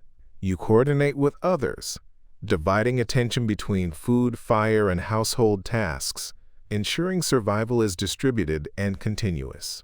Evening approaches, bringing darkness and the imminent challenge of night's cold. Sleeping arrangements are optimized for warmth. Bedding is layered strategically. Family members positioned for maximum shared heat. Every small decision has measurable consequences on survival. You lie down, the room already cooling. Each breath condenses in the frosty air. Awareness of the night ahead keeps your body tense yet alert. Lessons from previous nights guide your positioning, layering, and anticipation of necessary interventions. Historians still argue how medieval communities balanced physical survival with mental resilience during prolonged winters. Evidence suggests storytelling, ritual, and shared labor provided crucial psychological support. You recognize this in the quiet exchange of advice, stories, and humor among your companions. The night stretches long, but careful preparation ensures that survival is achievable. Outside, snow drifts silently.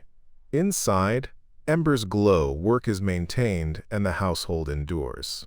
Another day of measured effort and vigilance has passed, and you rest knowing tomorrow will demand the same disciplined attention.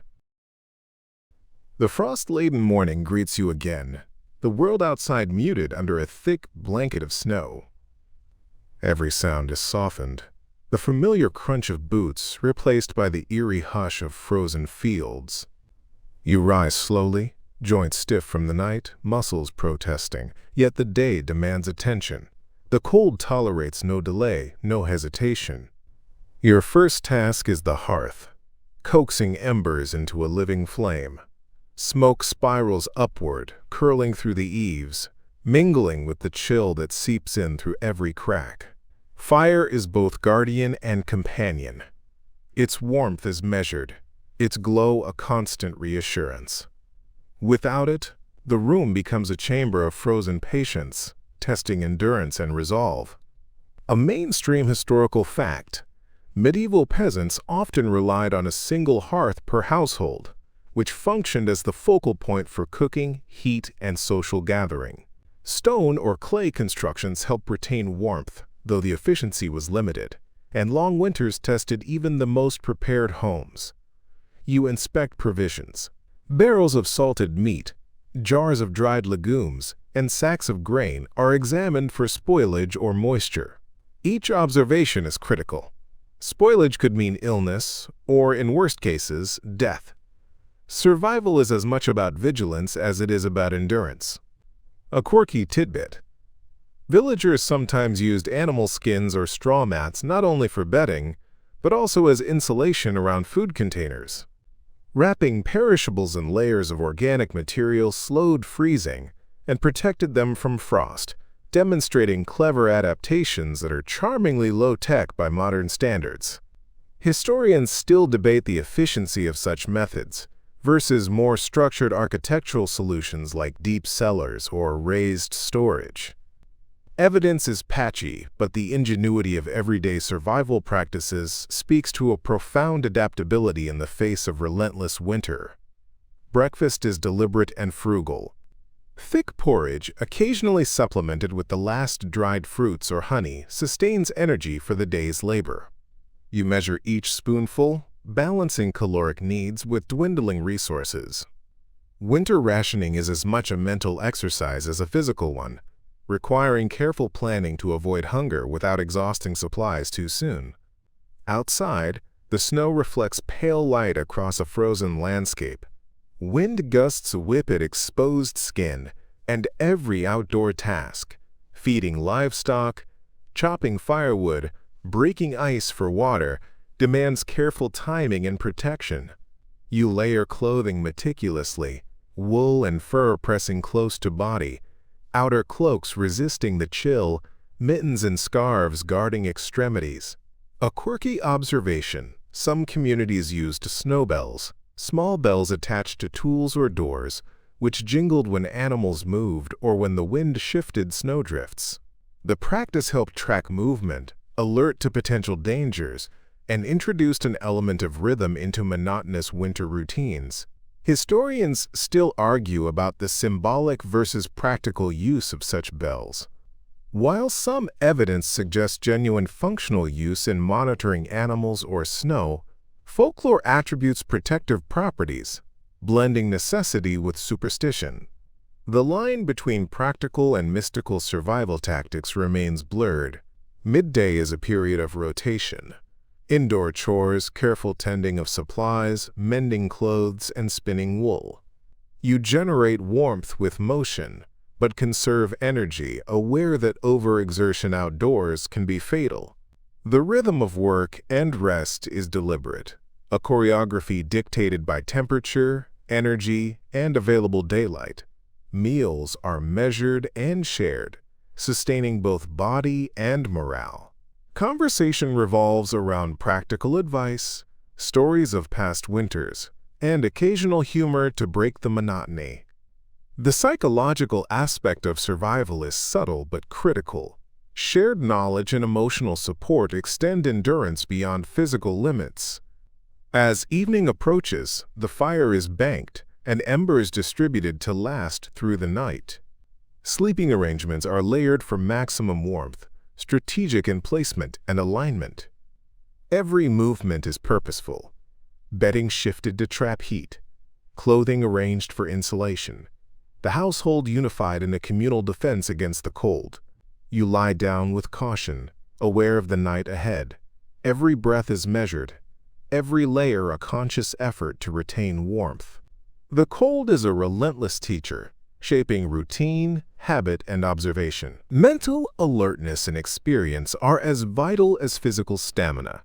Historians still argue about how medieval communities balanced night vigilance with sleep. Evidence suggests intermittent waking to tend fires or animals, combined with structured rest periods. These practices reveal a sophisticated understanding of human limits and environmental demands. The wind howls against walls, snow drifts silently over fields, yet inside, embers glow and survival continues. Each day mastered is another testament to patience, planning, and ingenuity in a world dictated by relentless winter. The early light of morning filters through frosted window panes, casting pale silver shadows across the wooden floor. You rise, joints stiff, muscles heavy from another night of intermittent sleep and close curling in the cold. Every breath carries a sharp reminder. The winter is unyielding, and every day is a negotiation with frost and fatigue. Your first act is to tend the hearth, coaxing embers into flames that dance reluctantly. Smoke spirals upward, tinged with the scent of charred wood and the faint aroma of last night's stew. Fire remains the household's lifeline, a fragile barrier against the indifferent chill. Without it, survival teeters on the edge of danger and discomfort. A mainstream historical fact. In medieval Northern Europe, even wealthier peasants often relied on one central hearth per home, as open fires were the primary heat source. Chimneys were rare until the late Middle Ages. Instead, smoke escaped through roof gaps, creating a smoky, drafty interior that nonetheless retained some warmth. You inspect the food stores. Sacks of grains, barrels of salted meat, and dried vegetables are checked for frost, mold, and insects. Each item represents not only sustenance, but survival. A single lapse, forgotten moisture, cracked storage jar could compromise the household's caloric stability, making vigilance an essential routine. A quirky tidbit. Some villagers kept small bundles of aromatic herbs near food and bedding, not only for scent, but under the belief that they deterred spirits of winter and disease. While modern science might scoff, the practice reflects an intuitive understanding of hygiene, air quality, and psychological comfort in cold, enclosed spaces. Historians still argue how much these small rituals influenced survival versus simply easing mental strain. Many records come from wealthier households, leaving peasant strategies to be inferred from archaeology and folklore. Nevertheless, the consistency of such practices across regions points to practical benefits, even if entwined with superstition. Breakfast is simple and deliberate. Thick, oat-based porridge, sometimes mixed with the last preserved fruits or a dollop of honey. Every mouthful is a careful balance of energy needs and rationed resources. Overeating risks depleting scarce supplies. Underfeeding risks fatigue during outdoor labor. Your calculations are constant and precise. The outdoors is a stark landscape of snow and ice. Livestock must be fed, water sources broken free from ice, and firewood gathered. Layers of clothing are meticulously arranged. Wool and fur beneath outer garments, mittens, scarves, and hoods protecting extremities. Each step, each motion is weighed against the cold, for exposure can sap strength or worse. A quirky observation. In some regions, villagers would tie small pouches of salt or fat to their belts while working outdoors, believing it would bring warmth or protect against frostbite. The idea sounds eccentric today, yet it represents a blend of tactile, ritualistic, and practical knowledge, physical or psychological. It added a measure of reassurance. Historians still debate whether such objects had any real impact or were primarily symbolic. Evidence is scant, but the persistence of the practice over generations suggests it provided a tangible sense of agency in a largely uncontrollable environment. By midday, indoor chores dominate. You mend clothing, spin wool, repair wooden tools, and attend to minor household tasks. Each action generates heat and occupies the mind, both crucial for enduring the endless winter. Movement is carefully rationed. Too much outdoors risks exhaustion. Too little indoors allows frostbite or stiffness to set in. Meals are shared carefully, both for nourishment and morale. Stories of past winters circulate, humor punctuating the monotony.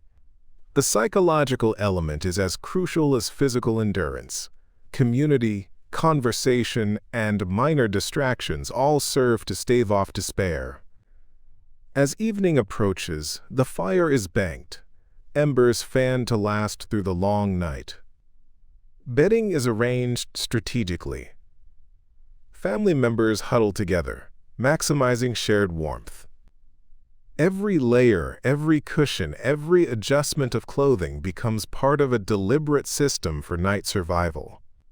You lie down, mentally reviewing strategies learned from previous nights. Sleep is a calculated risk. Maintaining warmth and vigilance while achieving rest requires experience. You feel the rhythm of winter dictate your body's movements, shaping instincts honed through repetitive trial, observation, and necessity. Historians still argue about the balance between routine and improvisation in medieval winter survival. Some evidence suggests highly structured patterns existed in households. Other evidence points to flexible strategies evolving with daily conditions. Likely, both played a role, interwoven by necessity and circumstance. Outside, snow drifts silently. Inside, warmth, vigilance, and community persist. Each day survived as a triumph of preparation, endurance, and human ingenuity, a subtle testament to resilience in a season that offers no mercy. The pale winter light filters through frosted windows, illuminating the interior with a muted glow.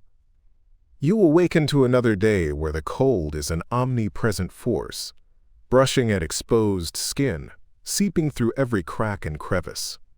Movement is deliberate. Every stretch, every step is measured against the invisible threat of frost. The body remembers the nights of shivering and frozen toes, and your mind calculates precautions before a single action is taken. Your first task is to rekindle the hearth. Embers, carefully saved from yesterday, spark to life under your coaxing. Smoke curls lazily into the rafters, carrying the scent of ash and lingering stew. The fire is both a sentinel and a companion, a fragile warmth in a hostile frozen environment. Without it, the room would be a chamber of discomfort, testing endurance and patience. A mainstream historical fact: in medieval peasant homes, the hearth was the center of life, providing heat, light, and the means to cook. Its placement often dictated the layout of the home, with sleeping and work areas positioned to maximize access to warmth.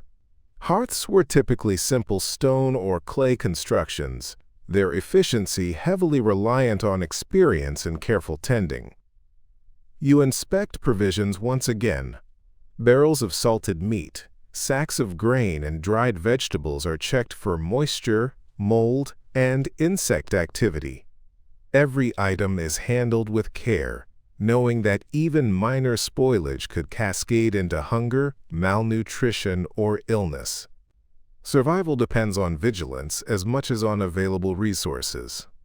A quirky tidbit: some households would sprinkle a handful of sand or ash over stored grains.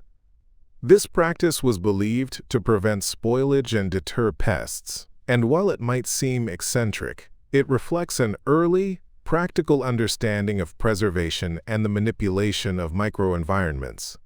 Historians still argue about how common such techniques were among different social strata. Written records often reflect the practices of wealthier households, leaving the daily routines of poorer peasants largely to be inferred from archaeological evidence. Yet the ingenuity and adaptability are undeniable. Breakfast is simple and pragmatic. Thick porridge, occasionally sweetened with a small amount of honey or dried fruit, provides energy for labor and endurance against the cold. Portions are calculated to sustain without depleting stores. Winter rationing is both a science and a constant mental exercise. Outside, the frozen landscape stretches endlessly. Livestock must be fed, water sources broken free from ice, and wood gathered for cooking and warmth. Layering clothing is essential. Wool and fur pressed close to the body. Heavy outer cloaks, mittens, scarves, and hoods guarding against frostbite. Each task outdoors is a calculated risk, balancing exposure with necessity. A quirky observation.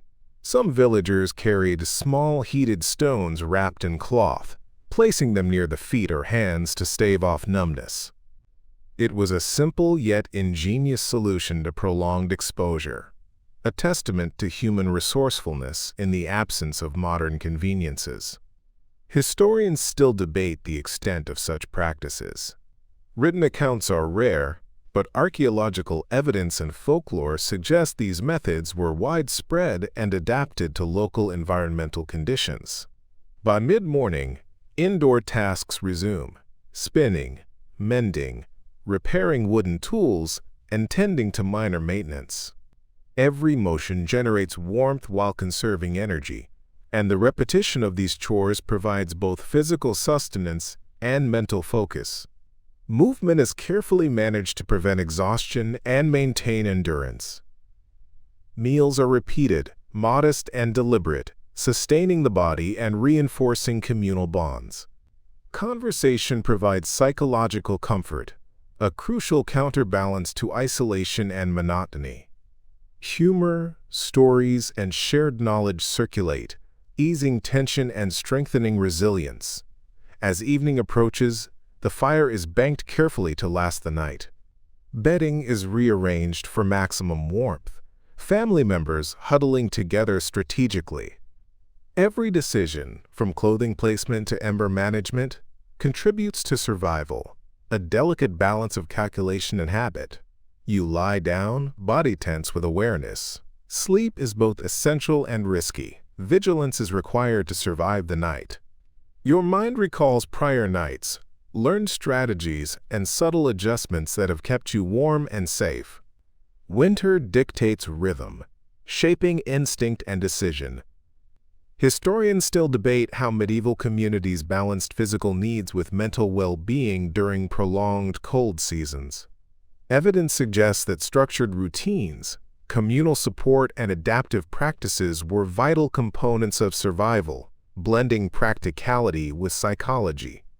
Outside, the wind howls over snow-laden fields, yet inside, warmth, careful planning, and human ingenuity preserve life. Another day has passed, survival maintained through calculation, perseverance, and subtle rituals.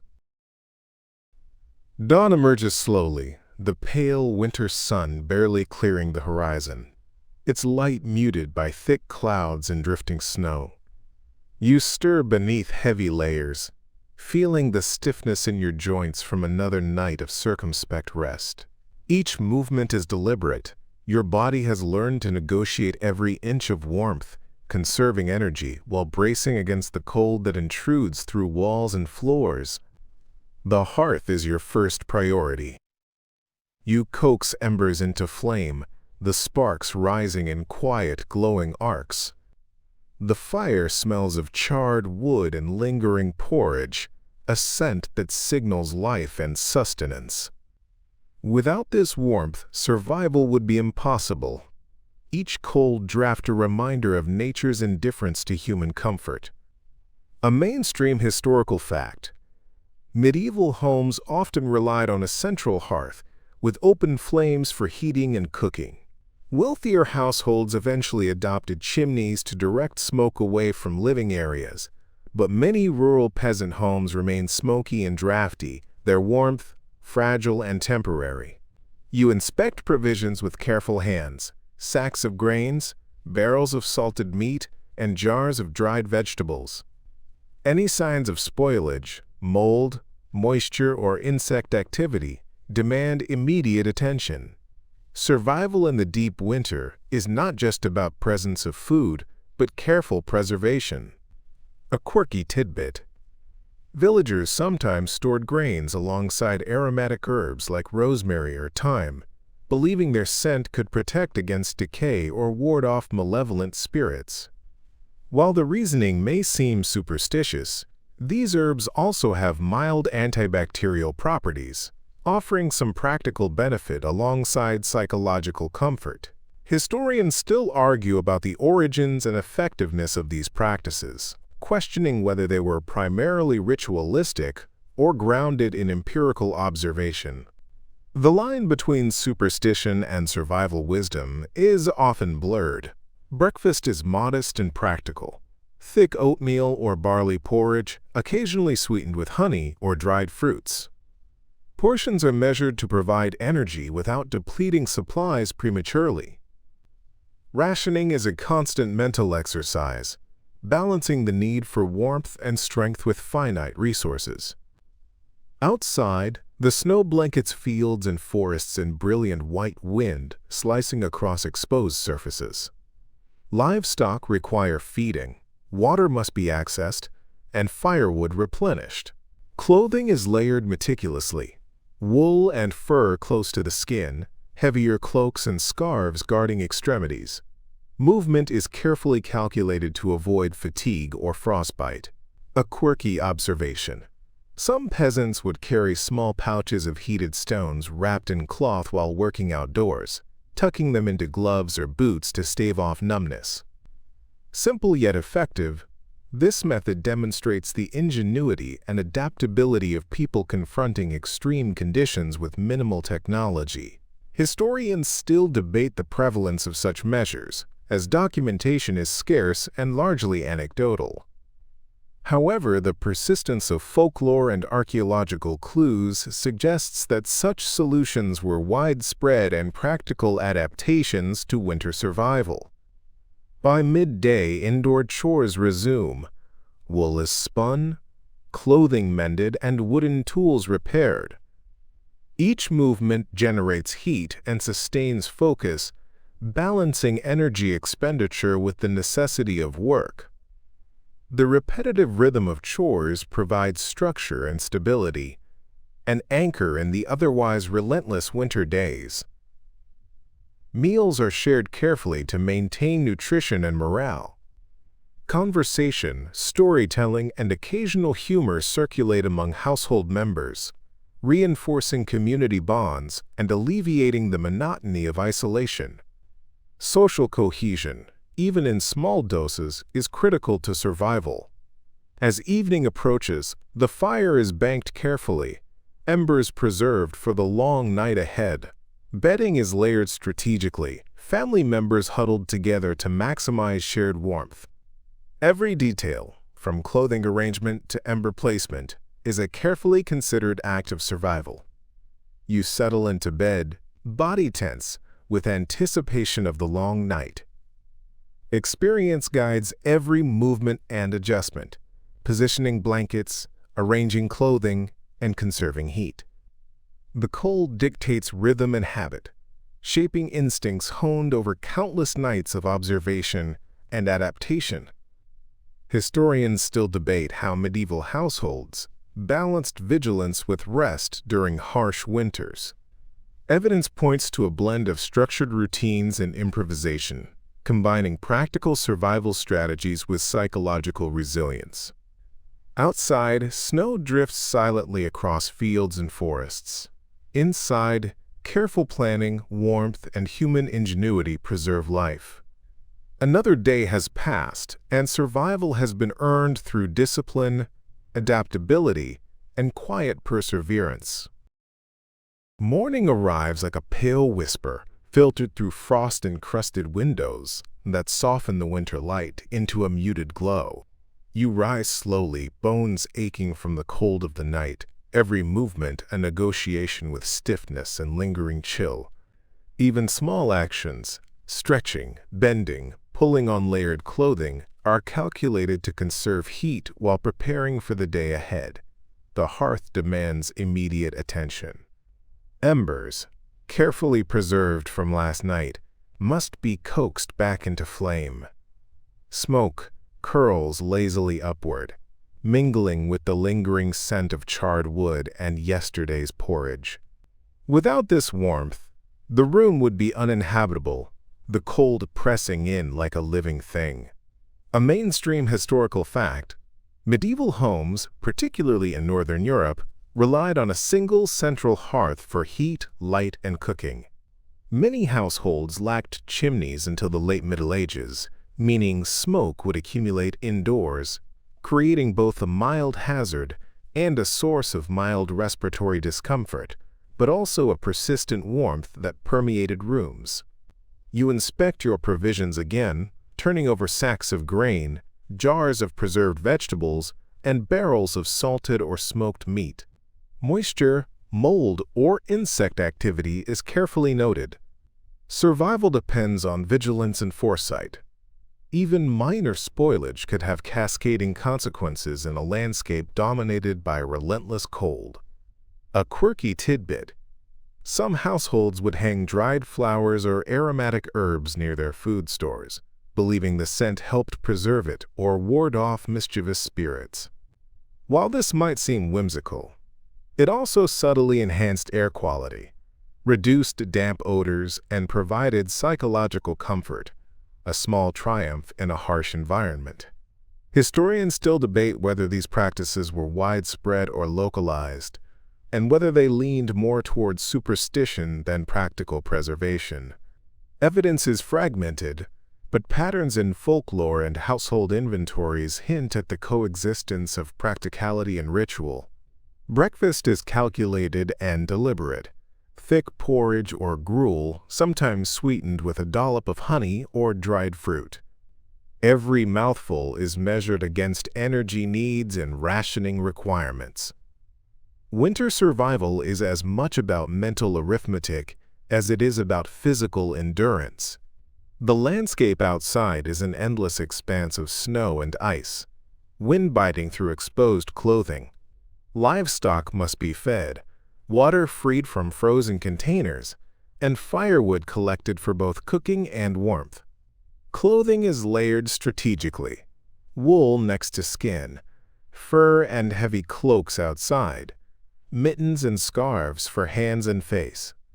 Each step outside is calculated, balancing exposure with necessity. A quirky observation: villagers sometimes carried small pouches of heated stones wrapped in cloth while tending animals outdoors. These rudimentary pocket heaters provided localized warmth, preventing frostbite and offering a psychological sense of security. Ingenuity often outpaced the limitations of available technology. Historians still argue about how prevalent these measures were, as surviving records are anecdotal or archaeological rather than textual. Nevertheless, the persistence of such practices in multiple regions suggests they were effective adaptations to severe winter conditions. Midday sees a return to indoor chores: spinning wool, mending clothes, repairing wooden implements. Each action generates body heat, reinforces routine, and conserves energy. The rhythm of daily labor becomes a protective structure, both physically and mentally, in an otherwise relentless environment. Meals are shared carefully, sustaining both body and morale. Conversation, storytelling, and humor help alleviate monotony and strengthen communal bonds. The psychological dimension of survival, mutual support, shared knowledge, and distraction proves as critical as physical endurance. As evening approaches, the hearth is carefully banked, preserving embers for the night. Bedding is arranged with precision, family members huddled to maximize warmth. Every adjustment, from clothing placement to fire tending, is a conscious strategy for night survival. You settle for sleep with alertness tempered by fatigue. Experience guides every action: blanket positions, clothing arrangements, and ember maintenance. Winter dictates the rhythm of life. shaping habits and instincts honed over countless days and nights of adaptation. Historians still debate how structured these nighttime routines were versus flexible improvisation. Archaeological evidence, written inventories, and oral traditions suggest a combination of both, blending practical survival with human resilience and creativity. Outside, snow drifts silently, wind gusting over barren fields. Inside, warmth, calculation, and ingenuity preserve life. Another day has passed, survival maintained through discipline, foresight, and quiet perseverance, a testament to human adaptability in the face of unyielding winter. The first light of morning slips weakly through frost-laced windows, casting pale silvered patterns across the floorboards. You awaken, limbs heavy and stiff from the previous night's cautious sleep, every movement a negotiation with the lingering cold. Even standing is an exercise in awareness, each action measured to conserve precious body heat while preparing for the day's labor. Your immediate task is tending the hearth. Carefully preserved embers are coaxed back into life, curling smoke mingling with the lingering scents of charred wood and yesterday's gruel. The fire is fragile, yet indispensable, a lifeline against the relentless chill that penetrates walls and bones alike. Without it, survival would teeter on the edge of discomfort and danger. A mainstream historical fact. In medieval peasant households, a single hearth often served multiple purposes: heating, cooking, and light. Chimneys were a luxury in earlier periods, and smoke would escape through roof gaps or small vents, creating a smoky, drafty atmosphere that paradoxically helped retain warmth in winter months. You examine your provisions carefully: sacks of oats and barley, barrels of salted meat, and jars of dried vegetables. Moisture, mold, or insect activity could undermine months of planning, so vigilance is constant. Survival is contingent not only on what you have, but on how well it is preserved. A quirky tidbit: villagers sometimes stored small stones in their kitchens, believing they absorbed and radiated warmth over time.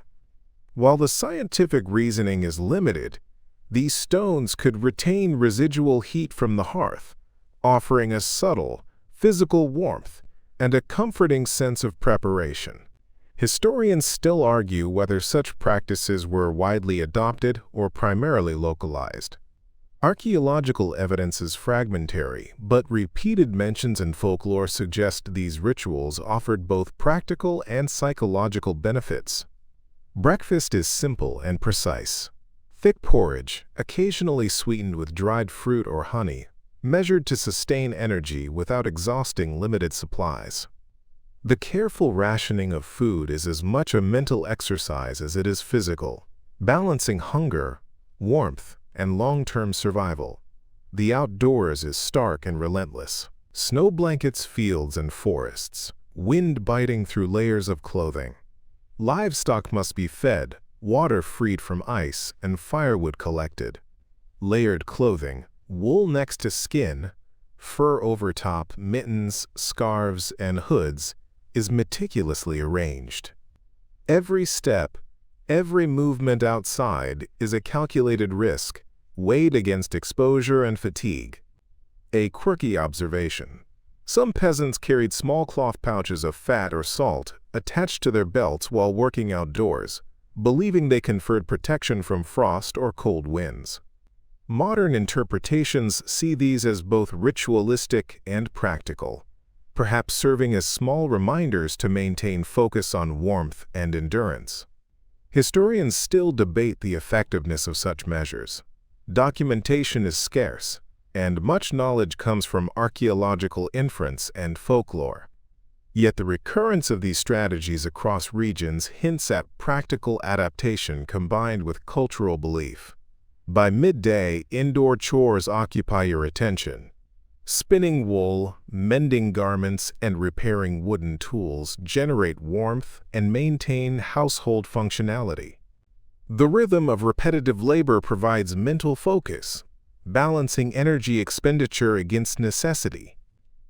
Movement indoors is both survival and solace, offering distraction from the biting cold outside. Meals are modest, yet essential, reinforcing energy and community. Shared stories, humor, and discussion sustain morale, preventing isolation from eroding resolve. Social cohesion in even small households is as vital as physical endurance in the long winter months. As evening descends, you bank the hearth to preserve embers for the night. Bedding is arranged to maximize shared warmth. Family members cluster together, using body heat strategically. Every adjustment, from clothing to ember placement, is an intentional act of survival. Sleep arrives cautiously. Experience guides every decision, the positioning of blankets, clothing layers, and nearby embers. Winter dictates the rhythm of life, shaping instincts honed over countless nights of adaptation. The night is long, but preparation and routine guard against frost's encroachment. Historians still debate how structured or improvisational nightly routines were. Archaeological evidence, inventories, and oral tradition suggest households blended practical survival strategies with flexible adaptation, a testament to human ingenuity under relentless conditions. Outside, snow drifts silently over fields and woodlands, while inside, warmth, careful planning, and resilience preserve life. Another day has passed. Survival is secured through vigilance, foresight, and the subtle artistry of living deliberately in a harsh winter. The morning light is diffused through clouds, heavy with snow, painting the frozen landscape in soft grays and blues.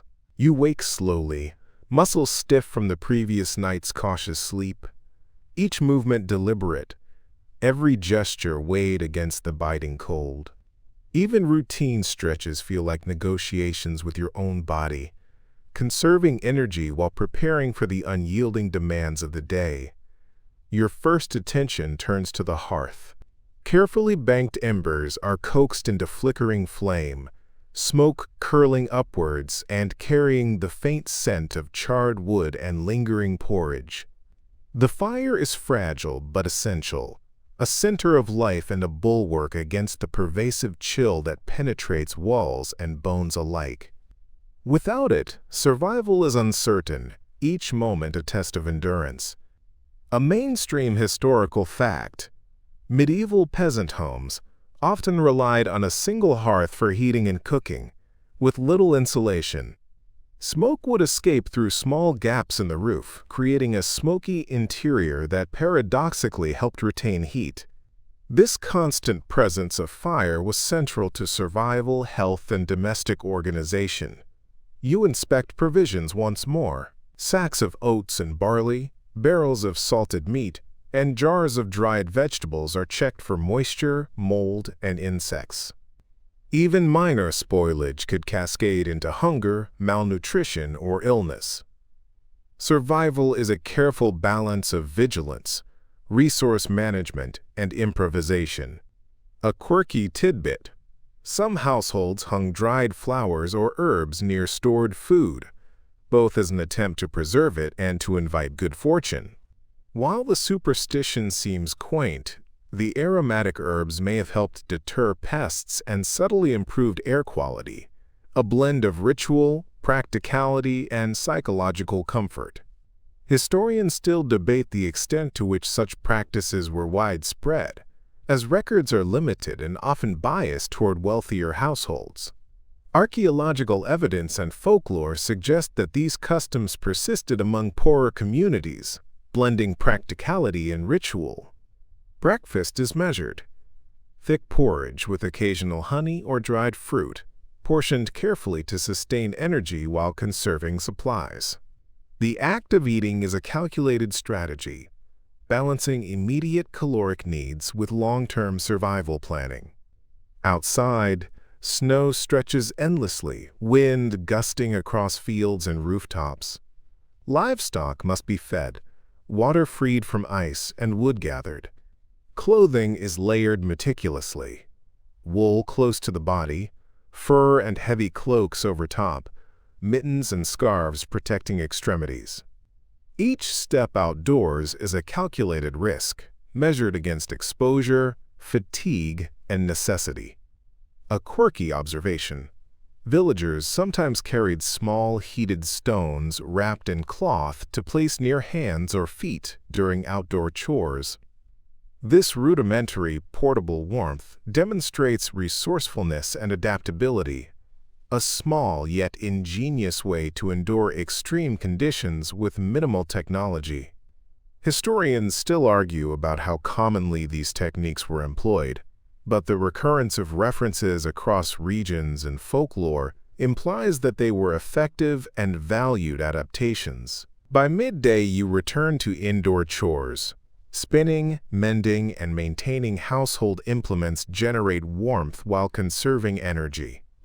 Repetition and rhythm provide psychological structure, helping maintain focus and morale in otherwise monotonous, harsh conditions. Meals are shared carefully, with attention to both nutrition and morale. Humor, storytelling, and conversation circulate, reinforcing social bonds and alleviating isolation. Even in small households, mental well-being is as critical to survival as physical endurance. As evening approaches, the hearth is carefully banked to preserve embers for the night. Bedding is layered strategically, family members clustered to maximize shared warmth. Every adjustment, clothing, blankets, or firewood placement is intentional, each act a survival strategy. Sleep is both necessary and precarious. Experience guides every move, adjusting blankets, arranging clothing, and positioning embers. The long winter night demands vigilance and careful planning, shaping habits honed over years of repetition. Historians still debate the balance between routine and improvisation during harsh winters. Evidence from inventories, archaeological finds, and folklore suggests households blended structured practices with adaptive strategies, crafting a rhythm that ensured survival in the face of relentless cold. Outside, snow drifts across fields and forests. Inside, warmth, careful planning, and human ingenuity preserve life. Another day concludes. Endurance has been earned through discipline, foresight, and the subtle art of survival.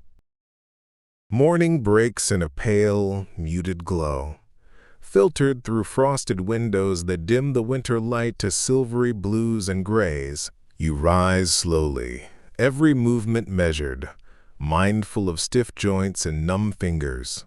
Even simple acts, stretching, putting on layered clothing, arranging your bedding, require thought and energy management, a constant negotiation with the persistent cold. The hearth is the center of attention once again. You stir embers into flame, coaxing them to a steady burn. Smoke curls in lazy spirals, mingling with the lingering aroma of charred wood and leftover porridge. Fire is more than warmth. It is survival, a fragile but vital presence that shields against the relentless grip of winter. A mainstream historical fact: medieval peasant households often relied on a single central hearth. Wealthier homes had chimneys by the late Middle Ages, but most rural dwellings emitted smoke through roof gaps, maintaining heat while creating smoky interiors that could irritate eyes and lungs but were essential for warmth. Your provisions demand careful attention. Grains, salted meats, dried vegetables, and preserved fruits are inspected for spoilage or insect activity. Even minor mismanagement could threaten weeks of survival, making vigilance a constant responsibility. A quirky tidbit: peasants occasionally buried food partially in the ground, using the natural cool of earth to slow spoilage. While crude by modern standards, this earth refrigeration demonstrates practical ingenuity, blending observation of natural cycles with necessity. Historians still debate how widespread such techniques were and whether they were more common in certain regions or communities. Archaeological evidence, folklore, and surviving household accounts suggest a blend of experimentation and tradition. Breakfast is simple. Thick porridge, sometimes sweetened with honey or dried fruit, rationed carefully to sustain energy without depleting limited supplies. Eating is a strategic act, balancing caloric needs against the necessity of preservation. The outdoors presents a frozen expanse, snow-covered fields, wind-swept forests, livestock requiring feeding, water frozen solid, and wood needing collection. Clothing is layered meticulously, wool next to skin, fur over top, scarves, mittens, and hoods. Each excursion into the cold is calculated, balancing exposure, effort, and necessity. A quirky observation. Some peasants carried small pouches of heated clay or stones while working outdoors, placing them near hands or feet to stave off frostbite. These simple, portable sources of warmth reveal a practical ingenuity born of necessity. Historians still argue about the prevalence of these methods. Records are limited, but recurring mentions in folklore indicate that creative, low-tech solutions were critical survival tools. By midday, indoor chores provide structure and warmth. Spinning wool, mending clothing, and repairing tools generate body heat while maintaining essential household functionality. Repetition becomes rhythm, rhythm becomes comfort, and comfort becomes a subtle shield against despair. Meals are modest but nourishing. Shared conversation, humor, and storytelling sustain morale and reinforce the social bonds essential for collective survival. Mental and emotional resilience is as crucial as physical endurance in harsh winter months. As night approaches, the hearth is carefully banked to preserve embers for sleep. Bedding is layered. Family members huddled to conserve warmth. Every placement of clothing, blankets, or firewood is deliberate, a choreographed act of survival perfected over countless days. Sleep arrives cautiously. Experience guides every motion, blanket arrangements, clothing positioning, ember management. The night is long, and vigilance is both a habit and necessity. Winter dictates rhythm, shaping instincts and habits honed over years of lived adaptation. Historians still debate whether households followed strict routines or improvised nightly strategies. Evidence points to a hybrid, structured practice tempered by flexibility, a balance between survival imperatives and human ingenuity. Outside, snow continues to drift silently across fields and forests. Inside, warmth, careful planning, and resilient habits preserve life. Another day of endurance concludes. Survival maintained through foresight, discipline, and quiet, deliberate action. Dawn arrives pale and hesitant, filtering through frost-laced windows and casting soft, silvered patterns across the floors. You awaken slowly, body aching from another night of cautious sleep, every movement weighed against lingering cold. Even standing requires calculation, joints stiff, fingers numb, and energy limited. Each action is deliberate, a small negotiation with the harsh reality of winter's grip. The hearth is your first concern. Embers banked from the night before are coaxed into a steady flame, smoke curling in lazy spirals that mingle with the lingering scent of charred wood and dried porridge. The fire is fragile but indispensable, a source of warmth, comfort, and survival. Without it, the long winter would feel insurmountable, a relentless adversary pressing on every side. A mainstream historical fact. Medieval households, especially in Northern Europe, relied heavily on a single hearth for warmth and cooking. Chimneys were rare before the late Middle Ages, and smoke often lingered inside, creating a distinctive smoky scent while preserving crucial heat. Your provisions are carefully inspected. Sacks of grain, barrels of salted or smoked meat, jars of dried vegetables, all are scrutinized for mold, moisture, and insects. Even minor spoilage could have cascading effects, potentially turning weeks of careful preparation into disaster. A quirky tidbit: in some villages, people would hang small charms or bundles of herbs near food storage, believing they warded off mischievous spirits that could spoil provisions. While this may seem superstitious, it also provided psychological comfort, a ritual that reinforced careful handling of food and attentive observation. Historians still debate how widespread such rituals were. Evidence is anecdotal and fragmentary, but recurring mentions in folklore suggest that practical survival and superstition often intertwined seamlessly. Breakfast is a modest ritual. Thick porridge, occasionally sweetened with honey or dried fruit, portioned precisely to sustain energy while conserving limited supplies. Eating is a strategy as much as a necessity, balancing immediate caloric needs with long-term survival planning. The outside world is a frozen expanse. Snow blankets fields and forests, wind gusting across rooftops and livestock enclosures. Animals must be fed, water thawed, and firewood gathered. Clothing is layered for maximum protection: wool next to skin, heavy cloaks and fur over top, scarves and mittens safeguarding extremities. Each excursion is calculated, balancing exposure and effort against necessity. A quirky observation: peasants sometimes carried heated stones wrapped in cloth or clay pouches in pockets while working outside. These rudimentary portable heaters provided localized warmth, demonstrating inventive low-tech solutions to environmental extremes.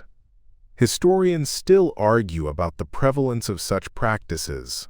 While documentation is limited, archaeological evidence and oral tradition suggest these strategies were widespread, blending ingenuity, necessity, and cultural practice. By midday, indoor chores dominate once more.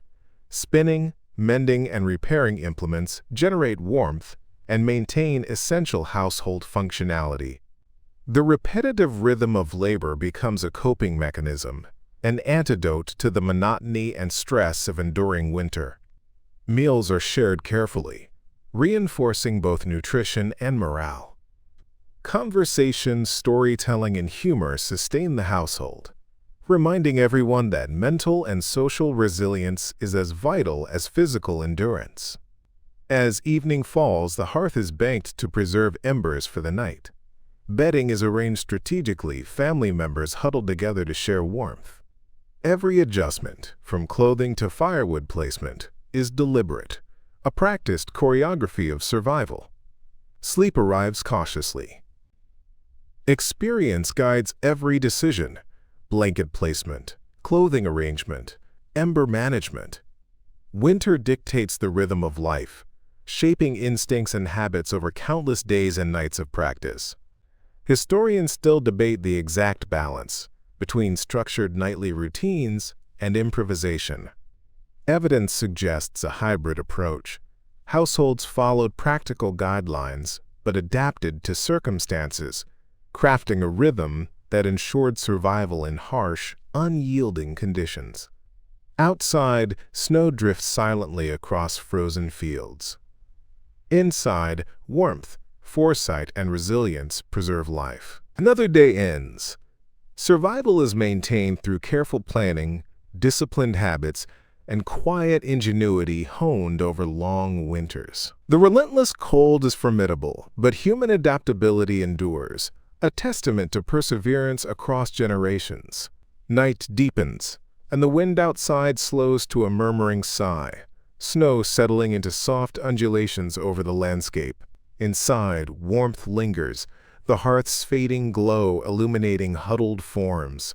You lie wrapped in layers, blankets tucked tightly, clothing adjusted meticulously, the embers providing a gentle, steady radiance that hums with quiet reassurance. The sounds of the outside world are muffled, the crunch of frozen snow, the distant howl of wind. But inside, there is rhythm, ritual, and a fragile, comforting continuity. Your thoughts drift across the day, The careful inspection of grain, the measured rations, the clever improvisations to preserve warmth and sustain life. Small victories accumulate. A fire successfully coaxed, clothing patched, livestock fed. Even the mundane becomes heroic when survival is measured in hours and days. Laughter shared during chores, stories exchanged at the hearth, and the simple act of huddling together reinforce the bonds that make enduring the winter not only possible, but bearable. Outside, the world is transformed into an endless expanse of white and silver, a landscape indifferent to human struggles, yet inside, your presence, your efforts, your ingenuity define the contours of comfort and endurance. Each breath, each motion, each quiet ritual is a testament to human resilience. The long winter shapes life, but it does not defeat it. So you drift into sleep, body weary, mind calm, cradled in warmth, lulled by the interplay of flickering firelight and muffled snow, sustained by preparation, ritual, and the quiet victories of survival. The relentless cold presses against the world, but inside life endures, steady, deliberate, and enduring, carried forward by generations who knew that endurance was both art and necessity. Sweet dreams,